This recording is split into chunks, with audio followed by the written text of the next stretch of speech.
വിഷയം എന്ന് പറയും.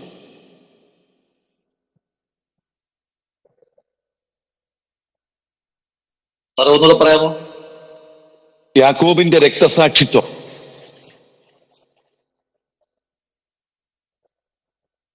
പത്രോസിന്റെ അറസ്റ്റും ദൈവിക വിടുതലും.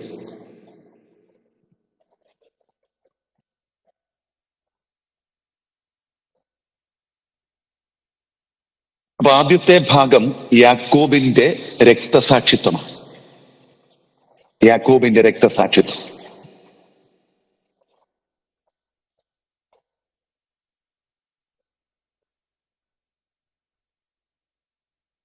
പ്രധാനപ്പെട്ട ഭാഗങ്ങൾ വരുമ്പോൾ എഴുതാൻ ഞാൻ പറയും, ആ സമയത്ത് എഴുതുക. അല്ലാത്ത സമയത്ത് നിങ്ങൾക്ക് ലെക്ചർ നോട്ട് എഴുതിയെടുക്കാനുള്ള അവസരം കൂടെ ഉണ്ട് എന്ന കാര്യം സ്നേഹത്തോടെ ഓർപ്പിക്കുന്നു.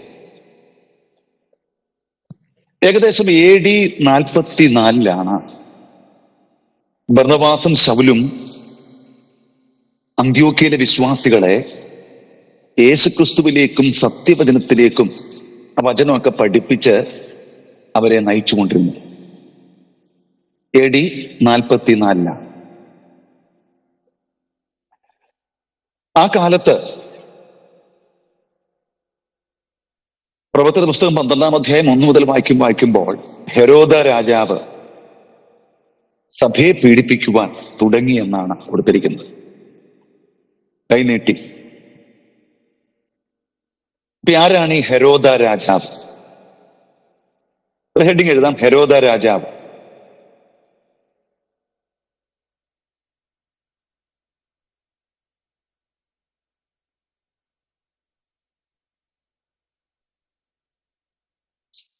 ബ്രാക്കറ്റിൽ അഗ്രിപ്പ രണ്ടാമനാണ്. അഗ്രിപ്പ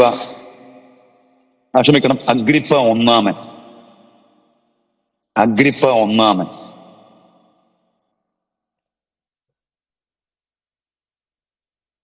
അപ്പൊ ആരാണ് ഹെരോദ രാജാവ് എന്നാണ് നമ്മൾ ആദ്യത്തെ ഭാഗത്ത് ചിന്തിക്കുന്നത്. ഈ യാക്കോബിന്റെ രക്തസാക്ഷിത്വം സംബന്ധിച്ച് പഠിക്കുമ്പോൾ ഈ യാക്കോബിനെ കൊല്ലുവാൻ കൽപ്പന പുറപ്പെടുവിച്ചത് ഹെരോദ രാജാവാണ്. ബൈബിളിൽ പല ഭാഗത്ത് ഈ ഹെരോദാവെന്ന നാമത്തിൽ രാജാക്കന്മാരെ കാണുവാൻ കഴിയുന്നുണ്ട്. ഇവിടെയും കാണുവാൻ കഴിയുന്നുണ്ട് ഹെരോദ രാജാവ്. മത്തായിയുടെ സുവിശേഷം 2-ാം അധ്യായം 1 മുതൽ 7 വരെ വായിക്കുമ്പോൾ അവിടെ ഒരു ഹെരോദ രാജാവിനെ കാണുവാൻ കഴിയുന്നു. അപ്പൊ നമുക്ക് ഇതിൽ ഏത് ഹെരോദ രാജാവാണ് ഇവിടെ പീഡനം അടിച്ചുവിട്ടതെന്ന് ചിന്തിക്കേണ്ടിയിരിക്കുന്നു. അപ്പോൾ ആരാണ് ഹെരോദ രാജാവ് എന്നാണ് നമ്മൾ ചിന്തിക്കുന്നത്. അത് വേണമെങ്കിൽ നോട്ട് ചെയ്യാം. ഞാൻ പറയുന്ന കാര്യങ്ങളൊന്ന് എഴുതിയെടുക്കാം. ഹെരോദ രാജാവിനെ കുറിച്ച് യേശു ജനിച്ച സമയത്ത്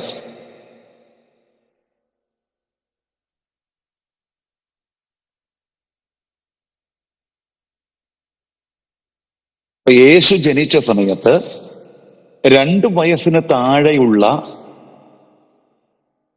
എല്ലാ ആൺകുട്ടികളെയും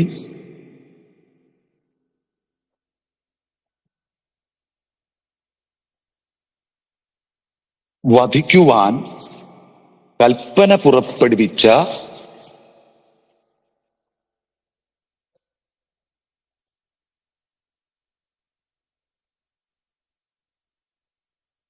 മഹാനായ ഹെരോദ രാജാവിന്റെ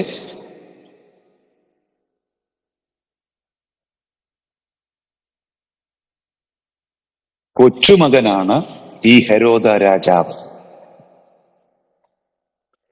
മത്തായിയുടെ സുവിശേഷം 2:6, 2:16, 2:1 മുതൽ 7 വരെ കോമായിട്ട് 2:16 ഈ വാക്യം വായിക്കുമ്പോൾ നമുക്ക് ഈ മഹാനായ ഹെരോദ ചക്രവർത്തിയെ കുറിച്ച് കാണുവാൻ കഴിയുന്നുണ്ട്. അപ്പൊ അദ്ദേഹത്തിന്റെ കൊച്ചുമകനാണ് ഈ ഹെരോദാവ് എന്ന് പറയും.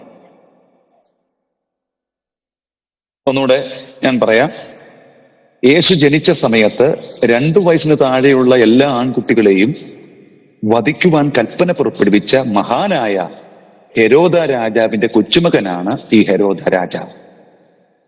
ഹെരോദ രാജാവ് 1-ാമൻ, ഹെരോദ രാജാവ് 2-ാമൻ, 3-ാമൻ എന്നിങ്ങനൊക്കെ പഴയ കാലത്ത് ഈ ചക്രവർത്തിമാരുടെ മക്കൾ ഭരണത്തിൽ വരുമ്പോൾ നമുക്ക് അങ്ങനെ ചില ടൈറ്റുകൾ ബൈബിളിലും ചരിത്രങ്ങളിലും കാണുവാൻ കഴിയുന്നു.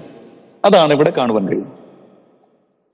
ഈ ഹെരോദ രാജാവ്, അതായത് ഈ സഭയിലെ അപ്പോസ്തലന്മാരെ പീഡിപ്പിക്കാൻ വേണ്ടി കൈനീട്ടിയ ഹെരോദ രാജാവ് യഹൂദന്മാരുടെ, അതെഴുതാം, ഇയാൾ യഹൂദന്മാരുടെ മതാചാരങ്ങൾക്ക്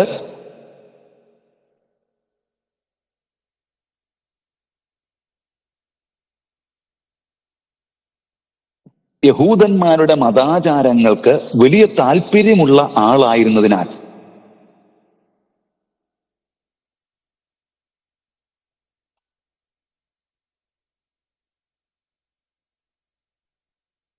യഹൂദന്മാരുടെ പ്രീതി സമ്പാദിക്കാനായിരുന്നു പീഡനം നടത്തിയിരുന്നത്.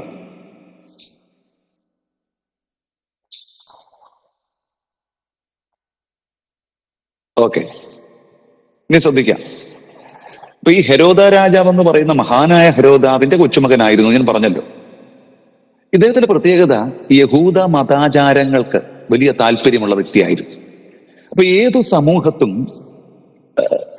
നമുക്ക് രാഷ്ട്രീയമായി എടുത്ത് പഠിച്ചു കഴിഞ്ഞാൽ നമുക്ക് കാണുവാൻ കഴിയുന്നത് ഓരോ ഗ്രൂപ്പിലുള്ള മതസ്ഥരും വിശ്വാസം പുലർത്തുന്നവരും ഒക്കെ തിങ്ങി നിറഞ്ഞതാണ് ഒരു രാഷ്ട്രം എന്ന് പറയുന്നത്. അപ്പോൾ രാഷ്ട്രത്തിൽ ഭരിക്കുന്ന രാജാക്കന്മാരുടെ പ്രത്യേകത അങ്ങനെയുള്ള മതങ്ങളിൽ വിശ്വസിക്കുന്ന ഒരു വലിയ കൂട്ടമുണ്ടെങ്കിൽ അവരെ പ്രീണിപ്പെടുത്തുവാൻ വേണ്ടി വ്യത്യസ്തമായ രീതിയിൽ ഇടപഴകുന്നു എന്ന് നമുക്ക് ചരിത്രങ്ങളിലൂടെ ഈ കാലഘട്ടങ്ങളിൽ വ്യക്തമായി കാണുവാൻ കഴിയുന്നുണ്ട്. അപ്പൊ എന്ന് പറഞ്ഞതുപോലെയാണ് ഇവിടെ ഈ ഹെരോദ രാജാവ് പീഡിപ്പിക്കാനുള്ള കാരണമെന്ന് പറയുന്നത് യഹൂദന്മാരെ പ്രീതിപ്പെടുത്തുക. കാരണം ഈ യഹൂദി എന്ന് പറയുന്ന ഇസ്രയേൽ എന്ന് പറയുന്ന രാജ്യത്താണ് അദ്ദേഹം ഭരണം നടത്തിക്കൊണ്ടിരിക്കുന്നത്. അപ്പൊ അവിടുത്തെ ജനത്തിന്റെ സപ്പോർട്ട് ആവശ്യമാണ്. അതുകൊണ്ട് തന്നെ അവരെ പ്രീതിപ്പെടുത്താൻ വേണ്ടി എന്ത് ചെയ്തു?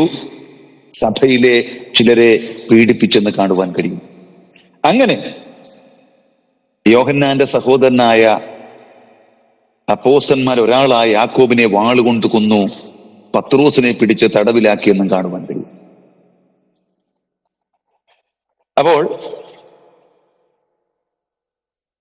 ഈ അപ്പോസ്തലന്മാരിൽ പ്രധാനപ്പെട്ട ഒരാളായിരുന്ന യോഹന്നാന്റെ സഹോദരനായ യാക്കോബിനെയാണ് അവിടെ രക്തസാക്ഷിയായി കൊന്നുകളഞ്ഞതെന്ന് കാണുവാൻ കഴിയും.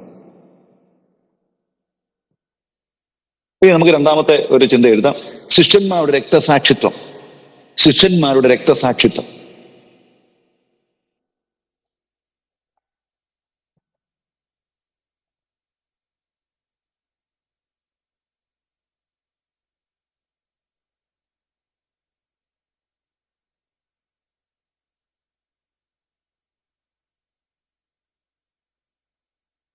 എഴുതാം.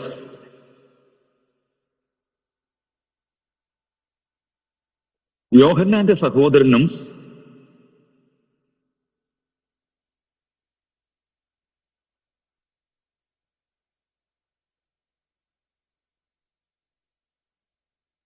അപ്പോസ്തലന്മാരെ ഒരാളുമായ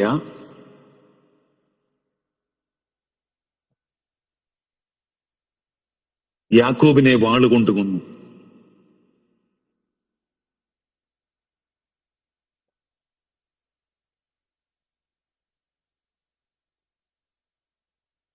തുടർന്ന് പത്രോസിനെയും പിടിച്ച് തടവിലാക്കി.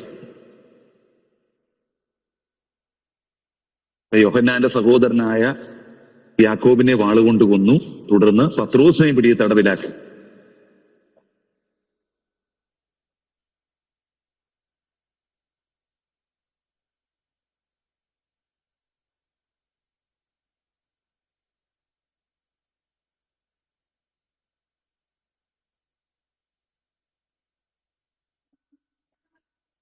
ഇനിയും ശ്രദ്ധിക്കുക, നോട്ട് എഴുതുവാണെങ്കിൽ എഴുതാം, അല്ലെങ്കിൽ ലെക്ചർ നോട്ടായിട്ടും എഴുതാൻ കുഴപ്പമില്ല. ശ്രദ്ധിച്ചു കേൾക്കാം. അപ്പം ശിഷ്യന്മാരുടെ രക്തസാക്ഷിത്തെ കുറിച്ചാണ് പറയുന്നത്. അപ്പൊ ആദ്യമായിട്ട് ശിഷ്യന്മാരിൽ അപ്പോസ്തലന്മാർ രക്തസാക്ഷി ആയത് യോഹന്നാൻ സഹോദരനായ യാക്കോബായിരുന്നു.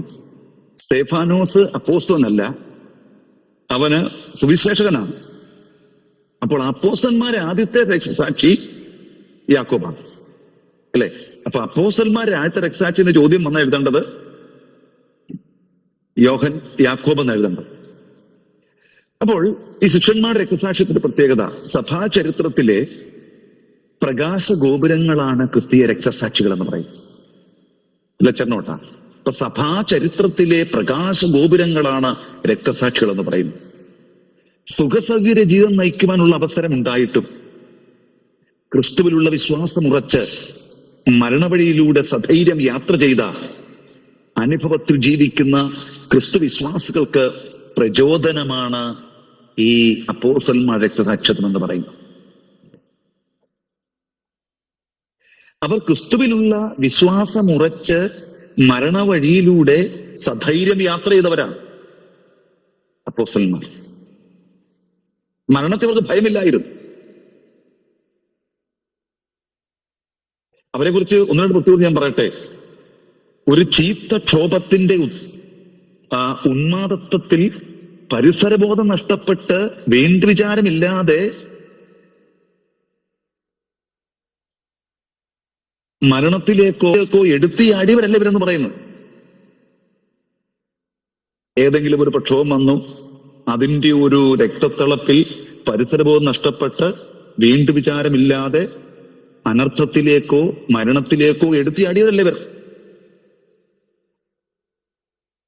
പകരം തികഞ്ഞ അവബോധത്തോടെ അരുമനാഥന്റെ രക്ഷയുടെ അനുഭവ സാക്ഷികളായിരിക്കുമ്പോൾ നേരിടേണ്ടി വന്ന പ്രതികൂലങ്ങളെ വകവെക്കാതെ ആത്മത്യാഗത്തോടെ പ്രാണത്യാഗം ചെയ്തവരാണ് കർത്താവിന്റെ രക്തസാക്ഷികൾ എന്ന് പറയുന്നത്.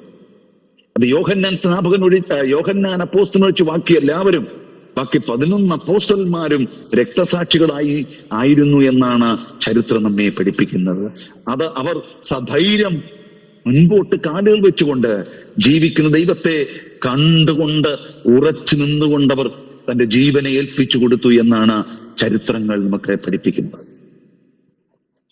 മോശയെ കുറിച്ച് പറയുമ്പോൾ ഇപ്രകാരം തിരുവചനം വ്യക്തമാക്കുന്ന ഒരു ഭാഗമുണ്ട്. അവൻ ജീവനുള്ള സത്യദൈവത്തെ കണ്ടതുപോലെ ഉറച്ചു നിൽക്കുകയാണ്. നമ്മുടെ വിശ്വാസ ജീവിതത്തിലുമേ വിശ്വാസ കണ്ണുകൾ കൊണ്ട് ദൈവത്തെ കണ്ടിട്ട് നഗ്ന നേത്രങ്ങൾ കൊണ്ട് കണ്ടതുപോലെ ഉറച്ചു നിൽക്കണം. ഒരു പ്രതിസന്ധി വരുമ്പോൾ ആടി അലയുന്നവരായിട്ടല്ല ദൈവം നമ്മെ കുറിച്ച് ആഗ്രഹിക്കുന്നത്. ഒരുപക്ഷെ മനസ്സിനത് വേദന ഉളവാക്കിയേക്കാം, ഒരുപക്ഷെ ഹൃദയത്തിൽ തട്ടിയേക്കാം. അവിടെയാണ് ഉറച്ചു നിൽക്കേണ്ടത്. ഉറച്ചു നിന്നാൽ പ്രതിസന്ധികളെ അതിജീവിച്ച്, പ്രശ്നങ്ങളെ അതിജീവിച്ച്, മരണത്തെ അതിജീവിച്ച്, പോരാട്ടങ്ങളെ അതിജീവിച്ച്, സാത്താനിക ശക്തികളെ അതിജീവിച്ച്, വെല്ലുവിളികളെ അതിജീവിച്ച്, അതേ വിശ്വാസത്തിന്റെ നായകനും പൂർത്തിവരുത്തുന്ന യേശു നോക്കിക്കൊണ്ട് മുൻപോട്ട് യാത്ര ചെയ്ത് നമ്മുടെ അതേ ആ യാത്ര കർത്താവിന്റെ സന്നിധിയിൽ ചേരുന്നവരെയും പൂർത്തീകരിക്കാൻ കഴിയുമെന്നുള്ളതിന് യാതൊരു സംശയമില്ല. അത് നമുക്ക് ഉറപ്പ് നൽകുന്ന സാക്ഷ്യമാണ് അപ്പോസ്തലന്മാരുടേതെന്ന് ഈ രാത്രി എബ്രായലേഖനം 11:36-38 വാക്യം വായിക്കുമ്പോൾ അവിടെ കൊടുത്തിരിക്കുന്നത് ഈ അപ്പോസ്തലന്മാർക്ക് ലോകം യോഗ്യമായിരുന്നില്ല. ആ വാക്യം നമുക്കൊന്ന് വായിക്കാം. അവർക്ക് ലോകം യോഗ്യമായിരുന്നില്ല. അതെ, എബ്രായലേഖനം 11-ാം അധ്യായത്തിന്റെ 36 ഞാൻ വായിക്കുന്നു, കേൾക്കാം. വേറെ ചിലർ പരിഹാസം, ചമ്മട്ടി, ചങ്ങല, തടവ് ഇവയാലുള്ള പരീക്ഷ അനുഭവിച്ചു, കല്ലേറേറ്റു, ഏരിച്ചുപാറൽ അറക്കപ്പെട്ടു, പരീക്ഷിക്കപ്പെട്ടു, വാളാൽ കൊല്ലപ്പെട്ടു, ജടയാടുകളുടെയും കോലാളുകളുടെയും തോൽ ധരിച്ചു, ബുദ്ധിമുട്ട് ഉപദ്രവം സഹിച്ചു, കാടുകളിലും മലകളിലും ഗുഹകളിലും ഭൂമിയുടെ പിളർപ്പുകളിലും ഉഴഞ്ഞു വലഞ്ഞു.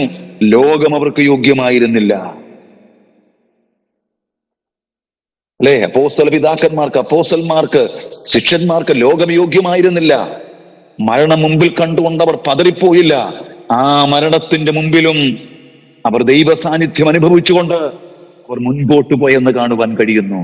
അതുകൊണ്ട് ഈ ക്ലാസ്സിൽ ദൈവജനം കേൾക്കുന്ന ദൈവമക്കളെ, നിങ്ങൾ ഉറപ്പ് ഞാൻ പറയട്ടെ, ഈ വചനം പഠിക്കുമ്പോൾ, ഈ പ്രവർത്തിയുടെ പുസ്തകം പഠിക്കുമ്പോൾ, അപ്പോസ്തലന്മാരുടെ ചരിത്രം പഠിക്കുമ്പോൾ, പരിശുദ്ധാത്മാവ് അപ്പോസ്തലന്മാരിലൂടെ പ്രവർത്തിച്ച ആ പ്രവർത്തനങ്ങൾ പഠിക്കുമ്പോൾ അകത്തെ അന്തരാത്മാവിൽ കരുത്തുള്ളവരായി ഉറച്ചു നിൽക്കണമെന്നാണ് ഈ ദൈവവചനത്തിൽ നിന്ന് നമുക്ക് നൽകുന്ന പ്രചോദനം എന്ന് പറയുന്നത്. അതുകൊണ്ട് ഉറച്ചു നിൽക്കണം വിശ്വാസത്താൽ, ഇളകിപ്പോകരുത്. അതാണ് നമ്മെ പഠിപ്പിക്കുന്നത്. അപ്പൊ രക്തസാക്ഷികളെ കുറിച്ച് ഞാൻ പറഞ്ഞു വരുന്നത്, അവർ ഇളകിപ്പോകുന്നവരായിരുന്നില്ല, ലോകം അവർക്ക് യോഗ്യമായിരുന്നില്ല. ഈ രക്തസാക്ഷിത്തെ കുറിച്ച് യോഹന്നാൻ പറയുന്ന ഒരു ചിന്തയൊന്ന് വായിക്കാം. യോഹന്നാന്റെ സുവിശേഷം 16-ാം അധ്യായം 2-ാം വാക്യം ഒന്ന് വായിക്കാം. ഈ രക്തസാക്ഷിത്തെ കുറിച്ച് കർത്താവ് പറഞ്ഞ ഒരു ചിന്ത, യോഹന്നാനല്ല, കർത്താവ് പറഞ്ഞൊരു ചിന്ത യോഹന്നാന്റെ സുവിശേഷത്തിൽ 16-ാം അധ്യായത്തിൽ 2-ാം വാക്യത്തിൽ ഒരാൾക്ക് ശബ്ദം ഉയർത്തി വായിക്കാം. അവർ നിങ്ങളെ പള്ളിഭ്രഷ്ടർ ആക്കും, അത്രയുമല്ല കൊല്ലുന്നവൻ എന്ന് വിചാരിക്കുന്ന നാഴിക വരുന്നു. എന്താ പറയുന്നത്? ഈ രക്തസാക്ഷിയെ കുറിച്ച് പറയുന്നത്, അതെ, വഴിപാട് അർപ്പിക്കുകയാണ് ദൈവത്തിനെന്നാ പറയുന്നത്. ഈ ലോകത്തിലെ സുഖസൗകര്യങ്ങളൊന്നും അനുഭവിച്ചവരായിരുന്നില്ല അപ്പോസ്തലന്മാർ. മരണത്തെ സധൈര്യം നേരിട്ടവരാണ്. മഹാത്മാഗാന്ധി പറഞ്ഞ ഒരു ചിന്ത അതിപ്രകാരമാണ്: 7 evils of the modern political society എന്നാണ് പറയുന്നത്. അദ്ദേഹത്തിന് കൂടുതലും അദ്ദേഹത്തിന്റെ ചിന്തകളെല്ലാം ബൈബിളിൽ അദ്ദേഹം നിന്ന് വായിച്ചറിഞ്ഞ ചിന്തകളാണ് കൂടുതൽ അദ്ദേഹത്തിന് ലഭിച്ചിട്ടുള്ളത്. അദ്ദേഹം തന്നെ പറഞ്ഞു, പുതിയ നിയമത്തിലെ ഗിരിപ്രഭാഷണം തന്നെ ഏറ്റവും ആകർഷിച്ച ഒരു പ്രഭാഷണമാണ് കർത്താവിന്റെ ആ പ്രഭാഷണമെന്ന് മഹാത്മാഗാന്ധി പറഞ്ഞത്. അദ്ദേഹം പറഞ്ഞത്, ഈ ആധുനിക സമൂഹത്തിൽ നിലനിൽക്കുന്ന 7 തിന്മകളെ കുറിച്ച് അദ്ദേഹം ഒരു പുസ്തകത്തിൽ പറഞ്ഞിട്ടുണ്ട്.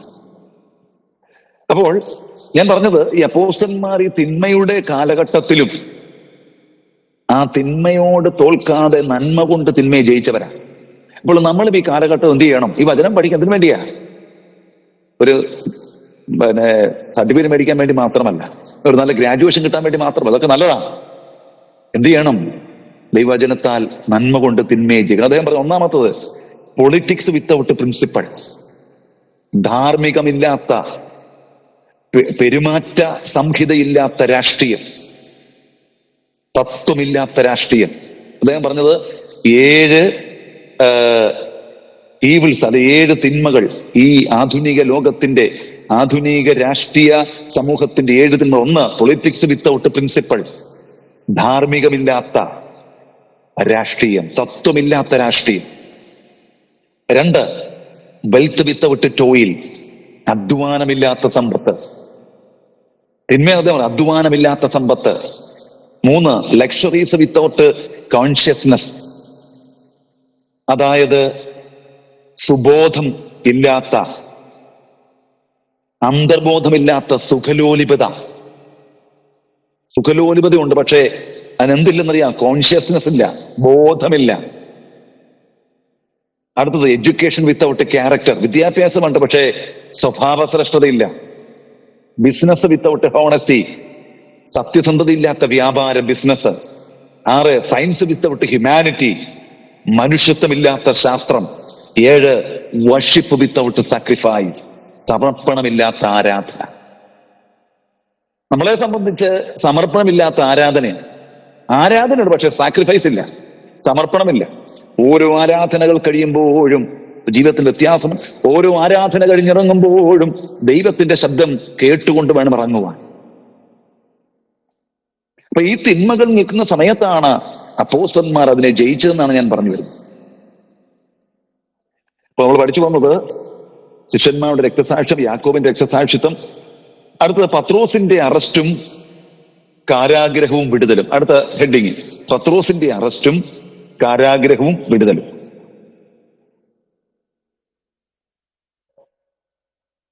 പത്രോസിന്റെ അറസ്റ്റും കാരാഗ്രഹവും വിടുതലും.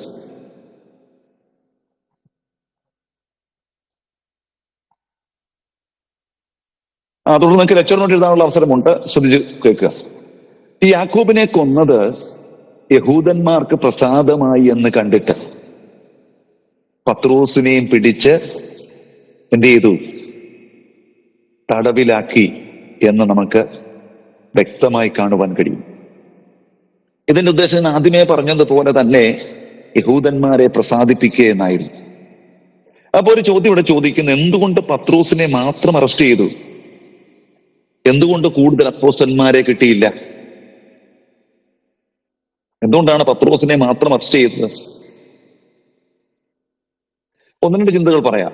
ഒരുപക്ഷെ അപ്പോസ്തലന്മാർ വ്യത്യസ്തമായ ശുശ്രൂഷ മണ്ഡലത്തിലായിരുന്നുകൊണ്ട് യെരൂശലേമിന് വെളിയിലൊക്കെ ആയിരുന്നിരിക്കാം, അവർ സ്ഥലത്തുണ്ടായിരുന്നില്ലായിരിക്കാം. അതുകൊണ്ടായിരിക്കാം മറ്റുള്ള അപ്പോസ്തലന്മാരെ ലഭിക്കാൻ. രണ്ട്, ഈ യാക്കോബ് യെരൂശലേമിലേക്ക് ശുശ്രൂഷയെ കഴിഞ്ഞ് വന്നപ്പോഴായിരിക്കാം യാക്കോബിനെ പിടിക്കുന്നത്. കാരണം അവര് വെറുതെ ഇരിക്കുന്നവരായിരുന്നില്ല, വ്യത്യസ്തമായ ശുശ്രൂഷയിൽ അവർ സുവിശേഷ പ്രവർത്തനം ചെയ്തുകൊണ്ടിരിക്കുകയായിരുന്നു. അപ്പൊ അതിനുശേഷം അവർ തിരിച്ച് യെരൂശലേമിലേക്ക് വന്നപ്പോഴായിരിക്കാം യാക്കോബിനെ പിടിക്കുന്നത്. പത്രോസിനെ കുറിച്ച് പറയുന്നത്, മാതൃസഭയായ യെരൂശലേം സഭയിലേക്ക് പെരുന്നാൾ വാരം ചിലവഴിക്കുവാൻ യെരൂശലേം സഭയിലേക്ക് വന്ന എന്ത് ചെയ്യുന്നത്? പത്രോസിനെ പിടിച്ച് കാരാഗൃഹത്തിലാക്കുന്നു.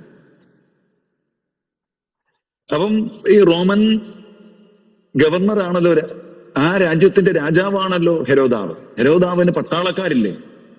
ഹെരോദാവിന് സൈന്യത്തിന്റെ ശക്തമായ സ്വാധീനമില്ലേ? ഏത് സ്ഥലത്തും അരിച്ചുപെറുക്കിയാളെ പിടിക്കാൻ കഴിയുമല്ലോ.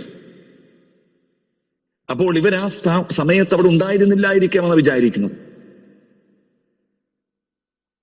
അവർ വന്നപ്പോൾ എന്ത് ചെയ്തു? യാക്കോബിനെ പിടിച്ച് കൊന്നുകളഞ്ഞു ആദ്യം. രണ്ട്, പത്രോസിനെയും പിടിച്ചെന്ന് കാണുവാൻ കഴിയും. അത് നമുക്ക് പത്രോസിന്റെ ആ ചരിത്രം, അതായത് അപ്പോസ്തലപ്രവൃത്തി 12 1 താഴേക്ക് വായിക്കുമ്പോൾ നമുക്കത് വ്യക്തമായി കാണുവാൻ കഴിയുന്നുണ്ട്.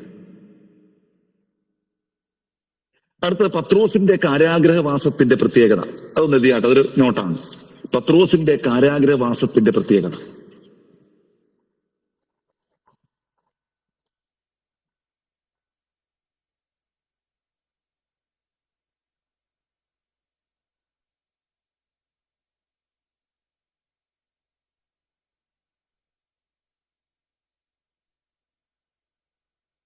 നാല് പടയാളികൾ വീതമുള്ള 4 കൂട്ടത്തെ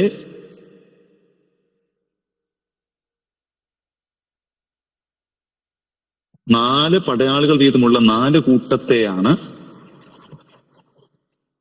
പത്രോസിനെ സൂക്ഷിക്കുവാൻ ഏൽപ്പിച്ചത്.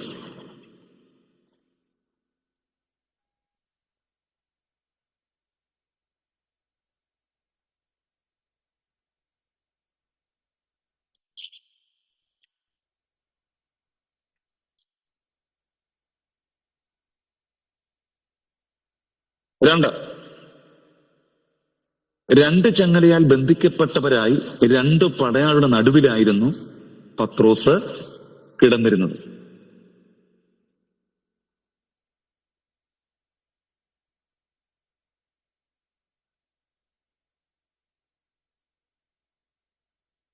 രണ്ട് ചങ്ങല ബന്ധിക്കപ്പെട്ടവരായി 2 പടയാളുടെ നടുവിൽ.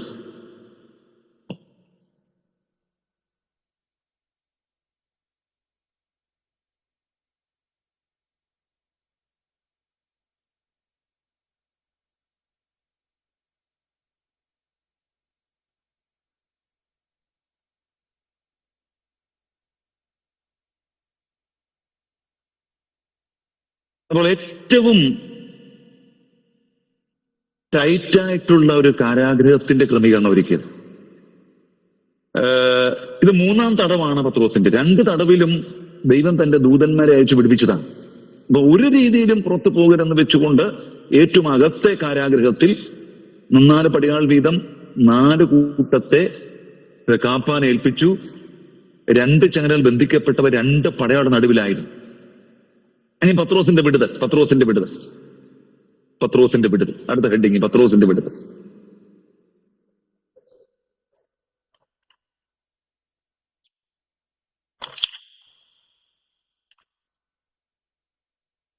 പത്രോസിന്റെ വിടുതൽ. പ്രവൃത്തി 12:5-6.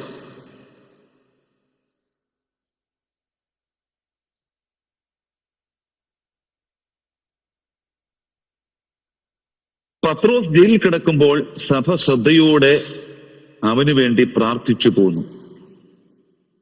എഴുതാം. പത്രോസ് ജയിലിൽ കിടക്കുമ്പോൾ സഭ ശ്രദ്ധയോടെ അവന് വേണ്ടി പ്രാർത്ഥിച്ചു പോന്നു.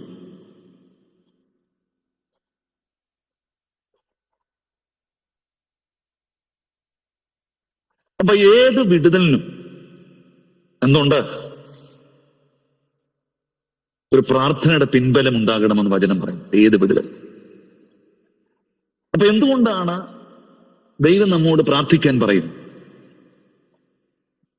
പത്രോസിനെ വിടുവിക്കുന്നുള്ള ദൈവത്തിന്റെ ഉദ്ദേശം തന്നെ ആയിരുന്നെങ്കിൽ പോലും ആ വിടുതൽ നടപ്പിൽ വരുത്തുന്നത് ദൈവത്തോടുള്ള പ്രാർത്ഥനയിലൂടെയാണ്. അപ്പൊ നിങ്ങളോട് അനേക ദൂതുകളും അനേക വിടുതലിന്റെ വിഷയങ്ങളൊക്കെ പല കർത്താവിദാസന്മാർ ആത്മനിയോഗത്തോടെ പറഞ്ഞിട്ടുണ്ടായിരിക്കും. പലപ്പോഴും നടക്കാതിരിക്കുമ്പോൾ അത് പ്രവചനമൊന്നും അല്ലെങ്കിൽ ആ ദൂതൊന്നും ശരിയായിരിക്കത്തില്ല എന്നൊക്കെ പറഞ്ഞത് നിങ്ങൾ അതിനെയൊക്കെ തട്ടിക്കളഞ്ഞു വന്നിട്ട്. പക്ഷെ ബൈബിൾ വ്യക്തമായിട്ട് പറയുന്നുണ്ട്, ഈ ദൈവത്തിന്റെ വാഗ്ദത്തങ്ങൾ നിവർത്തീകരിക്കണമെങ്കിൽ, അത് നമ്മുടെ ജീവിതത്തിലേക്ക് പ്രവൃത്തിയായി കടന്നു വരണമെങ്കിൽ ദൈവം വെച്ചിരിക്കുന്ന വ്യവസ്ഥയാണ് പ്രാർത്ഥന എന്ന് പറയും. ഇവിടെതാണ് പത്രോസ് ജയിലിൽ കിടക്കുമ്പോൾ സഭ ശ്രദ്ധയോടുകൂടെ പ്രാർത്ഥിച്ചു. പ്രാർത്ഥനയെക്കുറിച്ച് ഒന്ന് രണ്ട് കാര്യം പറയാം, നമുക്ക് എഴുതിയെടുക്കാം. പ്രാർത്ഥനയെക്കുറിച്ച്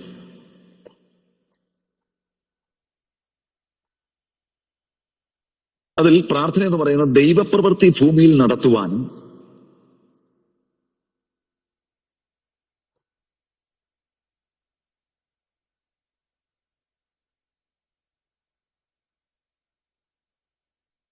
തന്റെ മഹത്വം വെളിപ്പെടുത്തി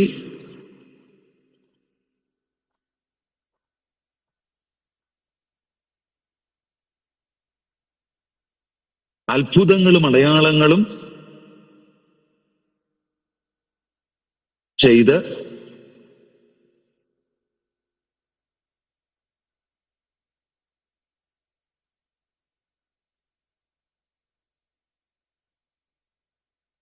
ദൈവിക ഉദ്ദേശം സ്ഥാപിക്കുവാൻ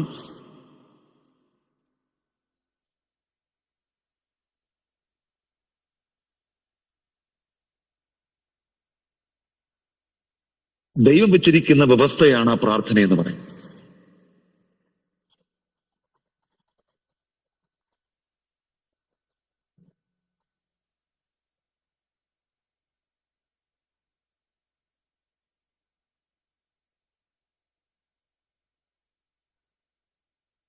ദൈവപ്രവൃത്തി ഭൂമിയിൽ നടത്തുവാനും തന്റെ മഹത്വം വെളിപ്പെടുത്തി അത്ഭുതങ്ങളും അടയാളങ്ങളും ചെയ്ത് ദൈവിക ഉദ്ദേശം സ്ഥാപിക്കുവാൻ ദൈവം വെച്ചിരിക്കുന്ന വ്യവസ്ഥയാണ് പ്രാർത്ഥന എന്ന് പറയുന്നത്. ഇതെല്ലാം ഈ ലോകത്തിൽ നടപ്പിൽ വരണമെങ്കിൽ ദൈവം പറയുന്ന വ്യവസ്ഥയാണ് പ്രാർത്ഥന എന്ന് പറയുന്നത്. നിങ്ങൾ പ്രാർത്ഥനയെ കുറിച്ച് ഒന്ന് പഠിച്ചു നോക്കിയേ. ഒന്ന്, യേശു പ്രാർത്ഥനയ്ക്ക് വളരെ പ്രാധാന്യം നൽകി, അല്ലെ? യേശു പ്രാർത്ഥനയ്ക്ക് വളരെ പ്രാധാന്യം നൽകി. യേശു സ്നാനപ്പെടുമ്പോൾ അവൻ പ്രാർത്ഥിച്ച സമയത്ത് ആ പരിശുദ്ധ ഇറങ്ങിയത്. ശിഷ്യന്മാരെ തെരഞ്ഞെടുക്കാൻ വേണ്ടി അവൻ രാത്രി മുഴുവനും പ്രാർത്ഥിച്ചു. ശുശ്രൂഷയ്ക്ക് മുമ്പും യേശു പ്രാർത്ഥിച്ചു, ശുശ്രൂഷ കഴിഞ്ഞും യേശു പ്രാർത്ഥിച്ചു.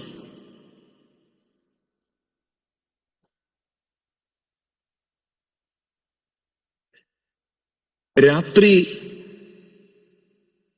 മുഴുരാത്രി പ്രാർത്ഥന സത്യത്തിൽ നമുക്ക് കാണിച്ചു തന്ന യേശു ക്രിസ്തു രാത്രി മുഴുവൻ പ്രാർത്ഥിച്ചെന്ന് ബൈബിളിൽ കൊടുത്തിട്ടുണ്ട്. ക്രൂശീകരണത്തിന് മുമ്പ് പ്രാർത്ഥിച്ചു ഗെത്സമനയിൽ യേശു ക്രിസ്തു. തീരുന്നില്ല, ക്രൂശിൽ കിടക്കുമ്പോഴും യേശു പ്രാർത്ഥിച്ചു. ക്രൂശിൽ കിടക്കുമ്പോൾ ആർക്കും പ്രാർത്ഥിക്കാൻ കഴിയത്തില്ല. കാരണം ശരീരം മുഴുവനും കട്ടുകിടയ്ക്കുന്ന വേദനയോടെ ചുട്ടുപഴിപ്പിച്ച കാരിരുമ്പാണികൾ കൈകളിലും കാലുകളും അടിച്ചിറക്കി തലയിൽ ഒരു മുൾക്കിരീടം വെച്ച് ആ മുള്ളിന്റെ വശം ശരീരത്തിലേക്ക് ഇറങ്ങിക്കഴിഞ്ഞാൽ ഒരു മനുഷ്യനും ശബ്ദിക്കാൻ പോലും കഴിയത്തില്ല. അപ്പൊ എത്ര വേദനയുടെ സന്ദർഭങ്ങളിലും യേശു എന്തെന്നറിയാമോ? പ്രാർത്ഥിക്കാൻ മറന്നുപോയില്ല. അല്ലേ? ആർക്കു വേണ്ടി? കർത്താവേ, ഇവർ ചെയ്യുന്ന എന്തെന്നറിയായാൽ ഇവരോട് ക്ഷമിക്കണമെന്നല്ലേ കർത്താവ് പ്രാർത്ഥിച്ചത്. അതുകൊണ്ട് ഇന്ന് രാത്രി പല വിഷയങ്ങളുടെ നടുവിലും ഭാരപ്പെടുന്നവരാണെന്ന് എനിക്കറിയാം. ഈ ക്ലാസ്സിലൊരു ദൈവിക ദൂതനോട് പറയട്ടെ, ഏത് പ്രതിസന്ധിയുടെ ഘട്ടങ്ങളിലും പ്രാർത്ഥിക്കാൻ കഴിയാത്ത മാനസിക വ്യഥകൾ വരുമ്പോഴും യേശു പ്രാർത്ഥിച്ച പ്രാർത്ഥനയെ ഓർത്തുകൊണ്ട് നിങ്ങൾ പ്രാർത്ഥിച്ചാൽ എന്താ സംഭവിക്കുന്നറിയാമോ? ദൈവം തന്റെ പ്രവൃത്തി വെളിപ്പെടുത്തുമെന്ന് കാണുവാൻ കഴിയുന്നു. ഗതസമനയിൽ പ്രാർത്ഥിച്ചപ്പോൾ അവൻ ദൂതനിറങ്ങിയെന്ന് കാണുവാൻ കഴിയുന്നുണ്ട്. തീർച്ചയായും നാം നമ്മുടെ വിഷയങ്ങൾക്ക് വേണ്ടി, നമ്മുടെ വേദന അനുഭവിക്കുന്ന കാര്യങ്ങൾക്ക് വേണ്ടി ശക്തമായി പ്രാർത്ഥിച്ചാൽ ദൈവം തന്റെ മഹത്വം വെളിപ്പെടുത്തും, യാതൊരു സംശയമില്ല. അതുകൊണ്ട് യേശു പ്രാർത്ഥനയ്ക്ക് വളരെ പ്രാധാന്യം നൽകിയെന്ന് കാണുവാൻ കഴിയും. ശിഷ്യന്മാരെ പ്രാർത്ഥിപ്പാൻ പഠിപ്പിച്ചു, അല്ലെ? യേശു പ്രാർത്ഥിക്കേണ്ട പ്രാധാന്യം ഉപമകളിലൂടെ പഠിപ്പിച്ചു. ലൂക്കോസ് 11:1 മുതൽ 7 വരെ. മടുത്തുപോകാതെ പ്രാർത്ഥിക്കണമെന്ന് കർത്താവ് തന്നെ പറഞ്ഞു. പ്രാർത്ഥനയിലൂടെ നമുക്ക് സാത്താന്റെ മേൽ ജയമെടുക്കാൻ കഴിയും. പ്രാർത്ഥനയിലൂടെ നമുക്ക് അകത്തെ മനുഷ്യൻ ശക്തിയോടെ ബലപ്പെടാൻ കഴിയും. പ്രാർത്ഥനയിലൂടെ നമുക്ക് നന്മകൾ ദൈവത്തിൽ നിന്ന് പ്രാപിക്കാൻ കഴിയും. പ്രാർത്ഥനയിലൂടെ നമുക്ക് തടസ്സങ്ങൾ ദൈവത്താൽ മാറ്റുവാൻ കഴിയും. പ്രാർത്ഥനയിലൂടെ നമുക്ക് രോഗസൗഖ്യം ലഭിക്കാൻ തക്കവണ്ണം കഴിയും. അതുകൊണ്ട് പ്രാർത്ഥിക്കാൻ മറന്നു പോകരുത്. യേശുവിന്റെ മാതൃകയാണ് പ്രാർത്ഥന എന്ന് പറയുന്നത്. ആദിമ സഭയുടെ പ്രവർത്തനം പ്രാർത്ഥനയിലൂടെയായിരുന്നു. സഭ വളരെ പ്രാർത്ഥനയ്ക്ക് മുൻതൂക്കം നൽകുന്നത് കാണുവാൻ കഴിയുന്നു. പ്രവൃത്തി 1:14, 25, 2:42, 3:1, 4:30. ഈ പ്രവൃത്തി പുസ്തകമൊക്കെ വായിക്കുമ്പോൾ പ്രവൃത്തിയുടെ പുസ്തകം പ്രാർത്ഥനയുടെ പുസ്തകമാണ്. അവർ പ്രതിസന്ധി വന്നപ്പോൾ പ്രാർത്ഥിച്ചു, പ്രതികൂലം വന്നപ്പോൾ പ്രാർത്ഥിച്ചു, വന ശുശ്രൂഷിക്കുമ്പോൾ അവർ പ്രാർത്ഥിച്ചു, രാത്രി യാമങ്ങളിൽ അവർ പ്രാർത്ഥിച്ചു. അപ്പൊ ദൈവത്തിന്റെ പ്രവൃത്തി ഈ ലോകത്തിൽ വെളിപ്പെടുത്തണമെങ്കിൽ ദൈവം തിരയുന്ന ഒരു പ്രാർത്ഥനാ മനുഷ്യ ദൈവം തിരയുന്നത്.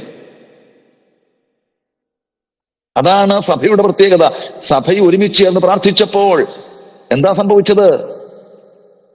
കാരാഗൃഹത്തിലേക്ക് ദൂതനിറങ്ങിയെന്ന് കാണുവാൻ കഴിയും. ഇന്ന് രാത്രി ഒരുമിച്ച് പ്രാർത്ഥിക്ക്. നിന്റെ പ്രതിസന്ധിയിലേക്ക്, നിന്റെ ബന്ധനത്തെ തകർത്തുകൊണ്ട് കർത്താവിന്റെ ദൂതനെ ദൈവം അയക്കും, യാതൊരു സംശയം.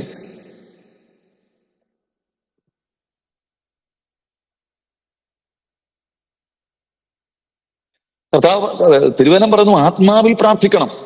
യൂദായുടെ ലേഖനം 18 വാക്യമാണ്, 21 വരെ. പൗലോസിന്റെ പ്രാർത്ഥന പ്രത്യേകതയുണ്ട്. എഫേസ്യർ 1:17 മുതൽ 21 വരെ, 3:16 മുതൽ 20 വരെ. ഇവിടെല്ലാം പ്രാർത്ഥനയുടെ പ്രത്യേകത കാണുവാൻ കഴിയുന്നുണ്ട്. കൊലോസ്യർ 3:12 നിങ്ങൾ തികഞ്ഞവരും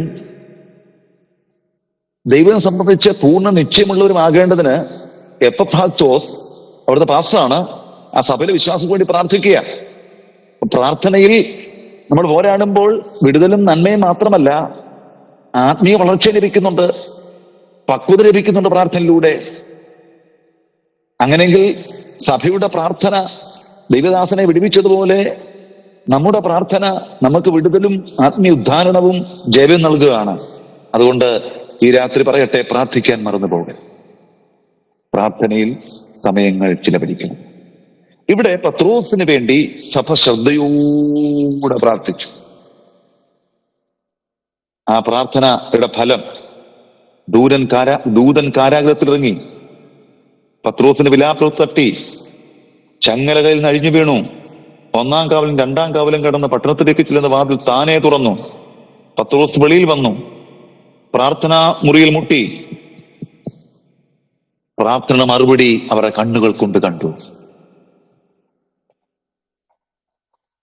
അങ്ങനെയെങ്കിൽ നമുക്ക് ശ്രദ്ധയോടുകൂടെ പ്രാർത്ഥനയിൽ സമയങ്ങൾ ചെലവഴിക്കാം. അപ്പോൾ പത്രോസിന്റെ വിടുതലിനെ കുറിച്ച് ഞാൻ പറഞ്ഞു വന്നത്. നിങ്ങൾ ഈ ലെക്ചർ നോട്ട് എടുത്ത് എഴുതി വെക്കുമ്പോൾ നല്ലതായിരിക്കും എന്ന് എനിക്ക് വിശ്വാസം. അവസാനത്തെ പോയിന്റ്, ഹെരോദാവിന്റെ ന്യായവിധി. ഹെരോദാവിന്റെ ന്യായവിധി. ഹെരോദാവ്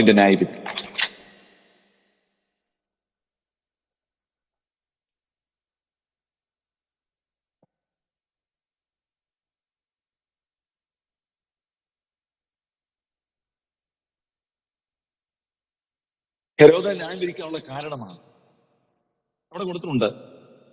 12-ാം അധ്യായത്തിന്റെ 20 മുതൽ 24 വാക്യം.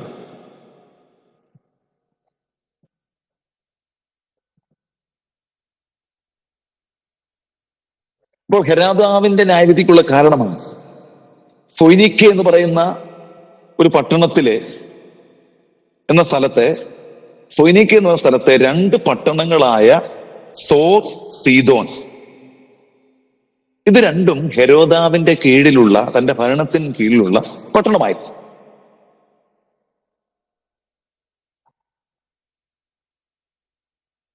ഏതോ കാരണത്താൽ ഭിന്നിച്ചിരുന്ന സോദോമ്യരും സീദോന്യരും ഹെരോദാവിനോട് സമാധാനം പുനഃസ്ഥാപിക്കുവാൻ ആഗ്രഹിക്കുകയും അവിടുത്തെ ഒരു പ്രധാന ആളിനെ കുറിച്ച് കൊടുത്തിട്ടുണ്ട്. അദ്ദേഹത്തിന്റെ പേര് ഇവിടെ കൊടുത്തിട്ടുണ്ട്. രാജാവിന്റെ പള്ളിയറക്കാരനായ ബ്ലസ്തോസിനെ വശത്താക്കി സന്ധിക്കായി അപേക്ഷിച്ചു.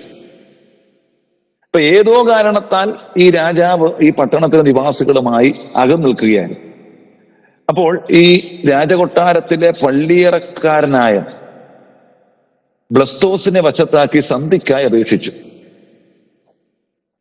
അപ്പോൾ ആ സമാധാനം പുനഃസ്ഥാപിക്കുവാൻ ഒരു ക്രമീകരണം അവിടെ ചെയ്തപ്പോൾ ആ ക്രമീകരണത്തിന് വേണ്ടി നിശ്ചയിച്ച ദിവസം ഈ രാജാവ് രാജവസ്ത്രവും അണിഞ്ഞ് ഭദ്രാസനത്തിൽ വന്നിരുന്ന് അവരോട് പ്രസംഗിക്കുകയാണ്. ഈ പ്രസംഗം കേട്ടപ്പോൾ ജനമെല്ലാം ആർത്തിട്ട് തന്നെ സന്തോഷിപ്പിക്കാനായി ഇത് മനുഷ്യന്റെ ശബ്ദമല്ല, ഇത് ദേവന്റെ ശബ്ദമാണെന്ന് പറഞ്ഞ് അവിടെ ആർത്തു. അപ്പോൾ ഈ ആർപ്പിൻ സമയത്ത്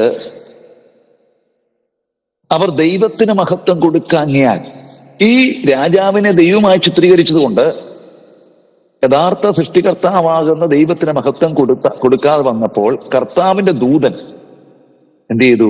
ഈ രാജാവിനെ അടിച്ചു. അവൻ കൃമിക്കിരയായി പോയെന്ന് കൊടുത്തിരിക്കുന്നു. അപ്പോൾ ഈ ഹെരോദാവിനെ ഞാൻ വിധിക്കാനുള്ള കാരണമെന്ന് പറയുന്നത്, അവൻ ഈ പ്രസംഗിച്ച സമയത്ത് ജനങ്ങളെല്ലാം ഇത് ദേവന്റെ ശബ്ദമാണെന്ന് പറഞ്ഞപ്പോൾ അവൻ പറയണമായിരുന്നു, ഞാൻ വെറും മനുഷ്യരാണ്, ഞാനല്ല ദൈവം എന്ന് പറയാതെ അതിനോട് ചേർന്ന് എന്ത് ചെയ്തു? അവൻ ദൈവമായിട്ട് അഭിനയിച്ചു. അതുകൊണ്ടാണ് അവനെ ദൈവം ന്യായം വിധിച്ചത്. ഹെരോദാവിന്റെ മരണകാരണത്തെ പറ്റി 4 ചിന്തകൾ പറയുന്നു. ഹെരോദാവിന്റെ മരണകാരണം, ഹെരോദാവിന്റെ മരണകാരണം.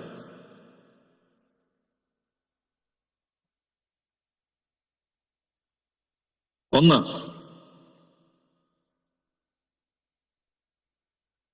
ഹെരോദാവിന്റെ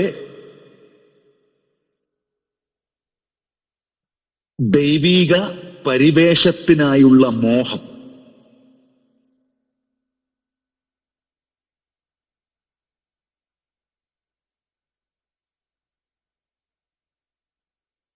ഹെരോദാവിന്റെ ദൈവിക പരിവേഷത്തിനുള്ള മോഹമാണ്. അവൻ ദൈവമാകാനുള്ള മോഹം കാണിച്ച സാത്താൻ മകനാണല്ലോ. ഞാൻ അത്യുന്നന്റെ മുകളിൽ കയറി എന്റെ സിംഹാസനം അവിടെ വെക്കുമെന്നൊക്കെ പറഞ്ഞുകൊണ്ടാണ്, ആ നിഗളമാണ് അവനെ എന്ത് ചെയ്തേ? അവനെ അവിടെ ഒന്നും നിഷ്കാസനം ചെയ്യുവാൻ തക്കവണ്ണം ദൈവം അവനെ വെട്ടിക്കളഞ്ഞു. അതുതന്നെയാണ് ഹെരോദാവിന്റെ ദൈവിക പരിവേഷത്തിനായുള്ള മോഹം. രണ്ടാമത്തെ ഔദ്യോഗിക അഹന്ത. ഔദ്യോഗിക അഹന്ത. തനിക്ക് ലഭിച്ച സ്ഥാനമാനങ്ങളിൽ എന്ത് ചെയ്തു? അവൻ അഹങ്കരിച്ചെന്ന് കാണുവാൻ കഴിയും. ഔദ്യോഗിക അഹന്ത എന്നാണ് പറയുന്നത്. മൂന്നാമത്തെ മഹത്വത്തിനായുള്ള ദുരാഗ്രഹം. ദൈവത്തിന് കിട്ടണം മഹത്വം, എനിക്ക് കിട്ടണം എന്നുള്ള ദുരാഗ്രഹം, തെറ്റായ ആഗ്രഹം.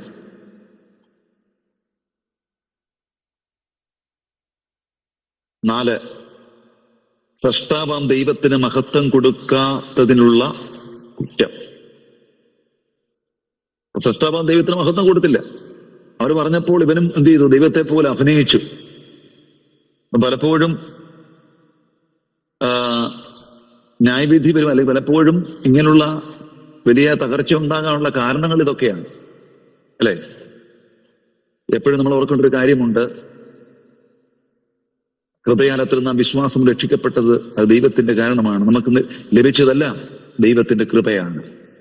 എപ്പോഴും നാം ദൈവത്തിൽ ശരണപ്പെടണമെന്നാണ് കർത്താവ് പറയുന്നത്. ഇപ്പോൾ 12-ാമത്തെ അധ്യായം യാക്കോബിന്റെ രക്തസാക്ഷിത്വം, പത്രോസിന്റെ വിടുതൽ, ഹെരോദാവിന്റെ ന്യായവിധി. ഇത്ര നമ്മൾ ചെറുതായിട്ടും ചിന്തിച്ചു. അടുത്ത 13 മുതൽ 15 വരെയുള്ള അധ്യായങ്ങളാണ്. 13 മുതൽ 15 വരെയുള്ള അധ്യായങ്ങളാണ്. അതിന്റെ ഹെഡിങ് എഴുതാം, പൗലോസിന്റെ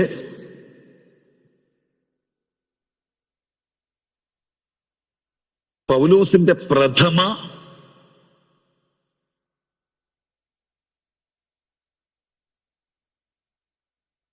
പ്രേക്ഷിത ദൗത്യവും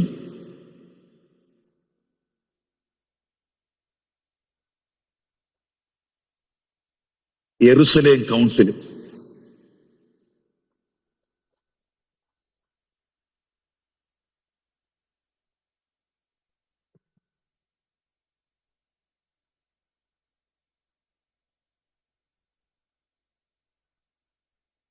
പൗലോസിന്റെ പ്രഥമ പ്രേക്ഷിത ദൗത്യവും ജെറുസലേം കൗൺസിലും 13-ാം അധ്യായത്തിലേക്ക് വരികയാണ്. ഈ പ്രേക്ഷിത ദൗത്യം ആരംഭിക്കുന്നത് നമുക്കറിയാം, അന്ത്യോക്യയിലെ സഭയിൽ ബർന്നബാസ്, നീഗർ എന്നു പേരുള്ള ഷീമോൻ, കുറേനക്കാരനായ ലുക്യോസ്, ഇടപ്രഭുവായ ഹെരോദാവിനോട് കൂടെ വളർന്ന മനായേൽ, ശൗൽ എന്നീ പ്രവാചകന്മാർ, ഉപദേഷ്ടക്കന്മാരും ഉണ്ടായിരുന്നു. അവർ കർത്താവിനെ ആരാധിച്ച് ഉപയോഗിച്ചുകൊണ്ടിരിക്കുമ്പോൾ, ഞാൻ ബർന്നബാസിനെയും ശൗലിനെയും വിളിച്ചിരിക്കുന്ന വേലക്കായി അവരെ വേർതിരിപ്പീനെന്ന പരിശുദ്ധാത്മാവ് പറഞ്ഞു. അങ്ങനെ ഉപസിച്ച് പ്രാർത്ഥിച്ചവരുടെ കൈവച്ച് അവരെ പറഞ്ഞയച്ചു എന്ന് കാണുവാൻ കഴിയും. കർത്താവിന്റെ വചനം, അതായത് മർക്കോസ് 16:15, നിങ്ങൾ ഭൂലോകത്തിലൊക്കെയും പോയി സകല സൃഷ്ടിയോടും സുവിശേഷം അറിയിപ്പീൻ എന്ന കർത്താവിന്റെ കൽപ്പന നിവൃത്തീകരണത്തിലേക്ക് വരുവാനായി ദൈവം തെരഞ്ഞെടുത്ത സ്ഥലമെന്ന് പറയുന്നത് ഈ അന്ത്യോക്യ സഭയാണ്. അങ്ങനെ കർത്താവിന്റെ ദൂതുണ്ടായിരുന്നു, നിങ്ങൾ ലോകത്തിന്റെ സകല സൃഷ്ടിയോടും ലോകത്തിന്റെ അറ്റത്തോളം പോയി സുവിശേഷം അറിയിപ്പീൻ. ഈ അപ്പോസ്തലന്മാരെല്ലാം ചെയ്തുകൊണ്ടിരുന്ന അറിയാമോ? യെരുശലേമിലും യഹൂദിയിലും ഒരു ശമരിയ വരെ പോകും, പക്ഷെ അപ്പുറത്ത് പോകത്തില്ല. അങ്ങിരിക്കുമ്പോഴാണ് ശൗലിന്റെ രംഗപ്രവേശനം, ബർന്നബാസിന്റെ രംഗപ്രവേശനം വരുന്നത്. അവിടെ തന്നെ പറയുന്നുണ്ട്, നീ രാജാക്കന്മാരുടെ മുമ്പിലും അല്ലെ ജാതിയുടെ മുമ്പിലും എന്റെ നാമം വഹിക്കുവാൻ തെരഞ്ഞെടുക്കപ്പെട്ടൊരു പാത്രമാകുന്നു എന്ന് ശൗൽ പൗലോസിനോട് പറയും.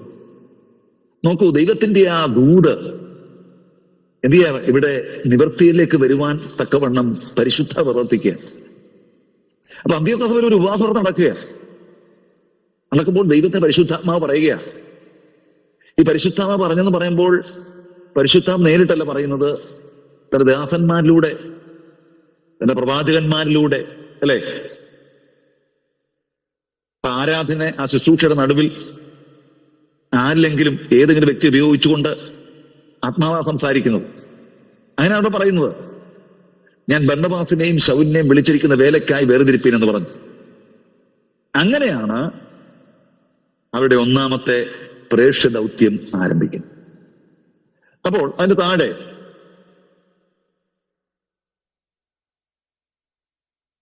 ഒന്നാം പ്രേക്ഷിത ദൗത്യം ആരംഭിക്കുന്നത്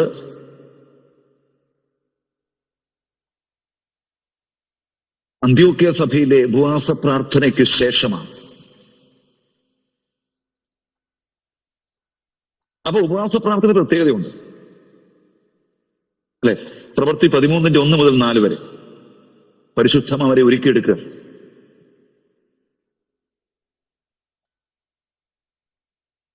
ഇനി അടുത്തത്, അവര് എത്തിയ സ്ഥലങ്ങൾ,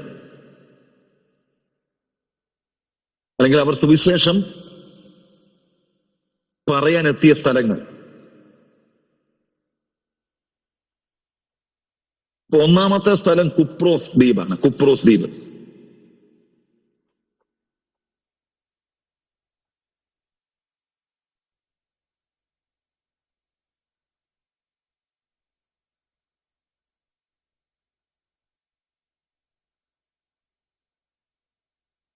ദൗത്യനിർവഹണത്തിനായി കടന്നുപോയ അംഗങ്ങൾ ബർന്നബാസ്, പൗലോസ്, മർക്കോസ്, ഈ 3 പേരാണ് 1-ാമത്തെ മിഷണറി യാത്രയിൽ കടന്നു പോകുന്നത്. 1-ാമത്തെ സ്ഥലം എന്ന് പറയുന്ന കുപ്രോസ് ദ്വീപ.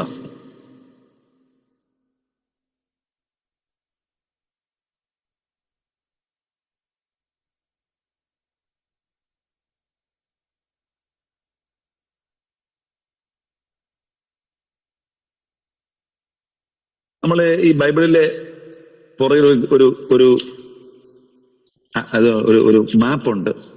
പൗലോസ് പോയ സ്ഥലങ്ങൾ എന്ന് പറയുന്ന ഒരു മാപ്പുണ്ട്. അതെടുത്ത് നമുക്കറിയാം.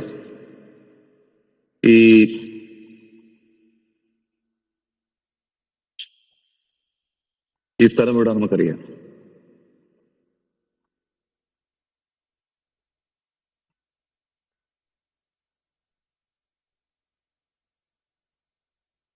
അന്ത്യോക്യക്ക് അടുത്താണ് ഈ സെലൂക്കിയ എന്ന് പറഞ്ഞ സ്ഥലമുണ്ട്. സെലൂക്കിയ.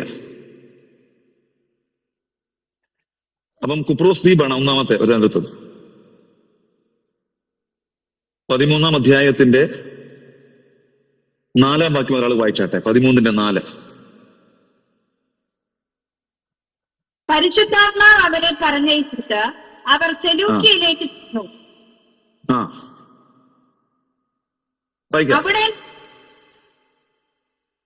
അവിടെ നിന്ന് കപ്പൽ കയറി കുപ്രോസ് ദ്വീപിലേക്ക് പോയി. പള്ളിയിൽ ദൈവവചനം അറിയിച്ചു.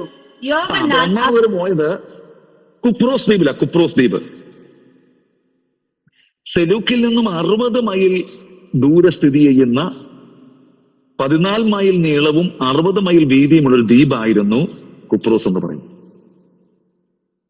സെലൂക്കിൽ നിന്നും 60 മൈൽ ദൂരെ സ്ഥിതി ചെയ്യുന്ന 14 മൈൽ നീളവും ദ്വീപായിരുന്നു. ചെമ്പ് ഖനനവും കപ്പൽ നിർമ്മാണവും ഉള്ള വ്യവസായ ഈ രണ്ടുമുള്ള ഒരു വ്യവസായ പട്ടണവും സാമ്പത്തികമായി മുമ്പിൽ നിൽക്കുന്ന ഒരു സ്ഥലവുമായിരുന്നു കുപ്രോസ് എന്ന് പറയുന്നത്. അപ്പൊ അവിടേക്കാണ് ആദ്യമേ പോകുന്നത്.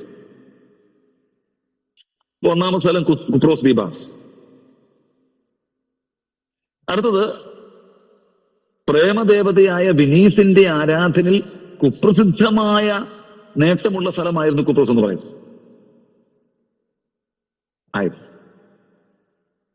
അപ്പോൾ കുപ്രോസ് പട്ടണത്തിന്റെ പ്രത്യേകത അവിടെ ചെമ്പ് ഖനനവും കപ്പൽ നിർമ്മാണവും ഉള്ള ഒരു വ്യവസായ പട്ടണമാണ്. പ്രേമദേവതയായ വിനീസിന്റെ ആരാധനയിൽ കുപ്രസിദ്ധി നേടിയ ഒരു പട്ടണമാണ് കുപ്രോസ് എന്ന് പറയും. അപ്പൊ അവിടേക്കാണ് ഒന്നാമത് ഈ 3 പേര് ഒന്നാമത്തെ പ്രദേശത്തിന് കടന്നു പോകുന്നത്.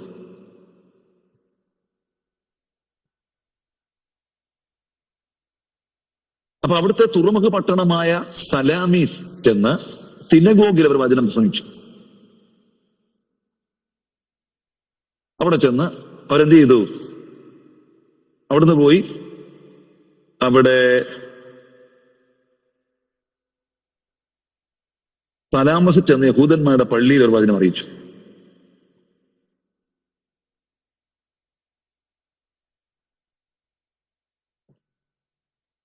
അതിനുശേഷം അവിടെ നിന്ന് പാംഫോസിലെത്തി. പാംഫോസ് രണ്ടാമത്തെ സ്ഥലം പാംഫോസ്. രണ്ടാമത്തെ സ്ഥലം പാംഫോസ്.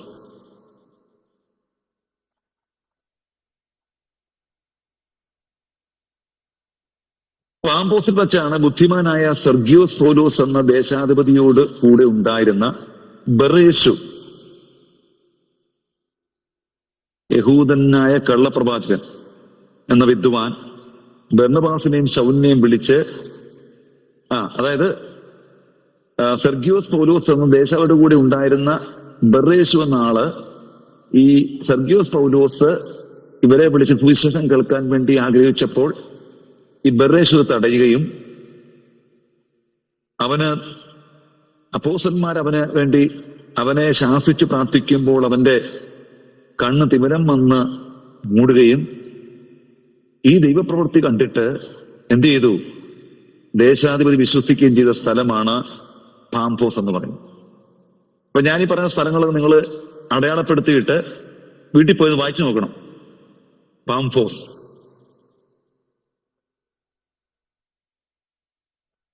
അടുത്തത് അവിടുന്ന് അവര് പംഫുല്യ ദേശത്തേക്ക് പോയി. പംഫുല്യ ദേശത്തെ പെർഗയിൽ ചെന്നു. 13-ാം വാക്യം, 13-ന്റെ 13. പംഫുല്യ ദേശത്തെ പെർഗയിൽ ചെന്നു. പെർഗയിൽ 13-ന്റെ 13. അവിടെ വെച്ചാണ് മർക്കോസ് എന്ന മറുപേരുള്ള യോഹന്നാൻ വഴി വിട്ടുപിരിയുന്നത്. പമ്പുല്യ ദേശത്തെ പെർഗയിൽ, അത് മൂന്നാമത്തെ സ്ഥലമാണ്. ഒന്നാമത്തെ അവര് കുപ്രോസ് ദ്വീപിൽ ചെല്ലുന്നു, അവിടെ സുവിശേഷം അറിയിക്കുന്നു. അതിനുശേഷം പാംഫോസിലെ ചെല്ലുന്നു, അവിടെ സുവിശേഷം അറിയിക്കുന്നു. അതിനുശേഷം പമ്പുല്യ ദേശത്തെ പെർഗയിൽ ചെല്ലുന്നു, അവിടെ വെച്ച് മർക്കോസ് അവരെ വിട്ടുപോകുക. മർക്കോസ് അതിന് കാരണമെന്ന് പറയുന്നത് 2-3 ചെറിയ കാരണമുണ്ട് വിട്ടുപോകാൻ. ചില രോഗത്തിന്റെ കാരണത്താലായിരിക്കും വിട്ടുപോയത് എന്ന് ചിന്തിക്കുന്നവരുണ്ട്.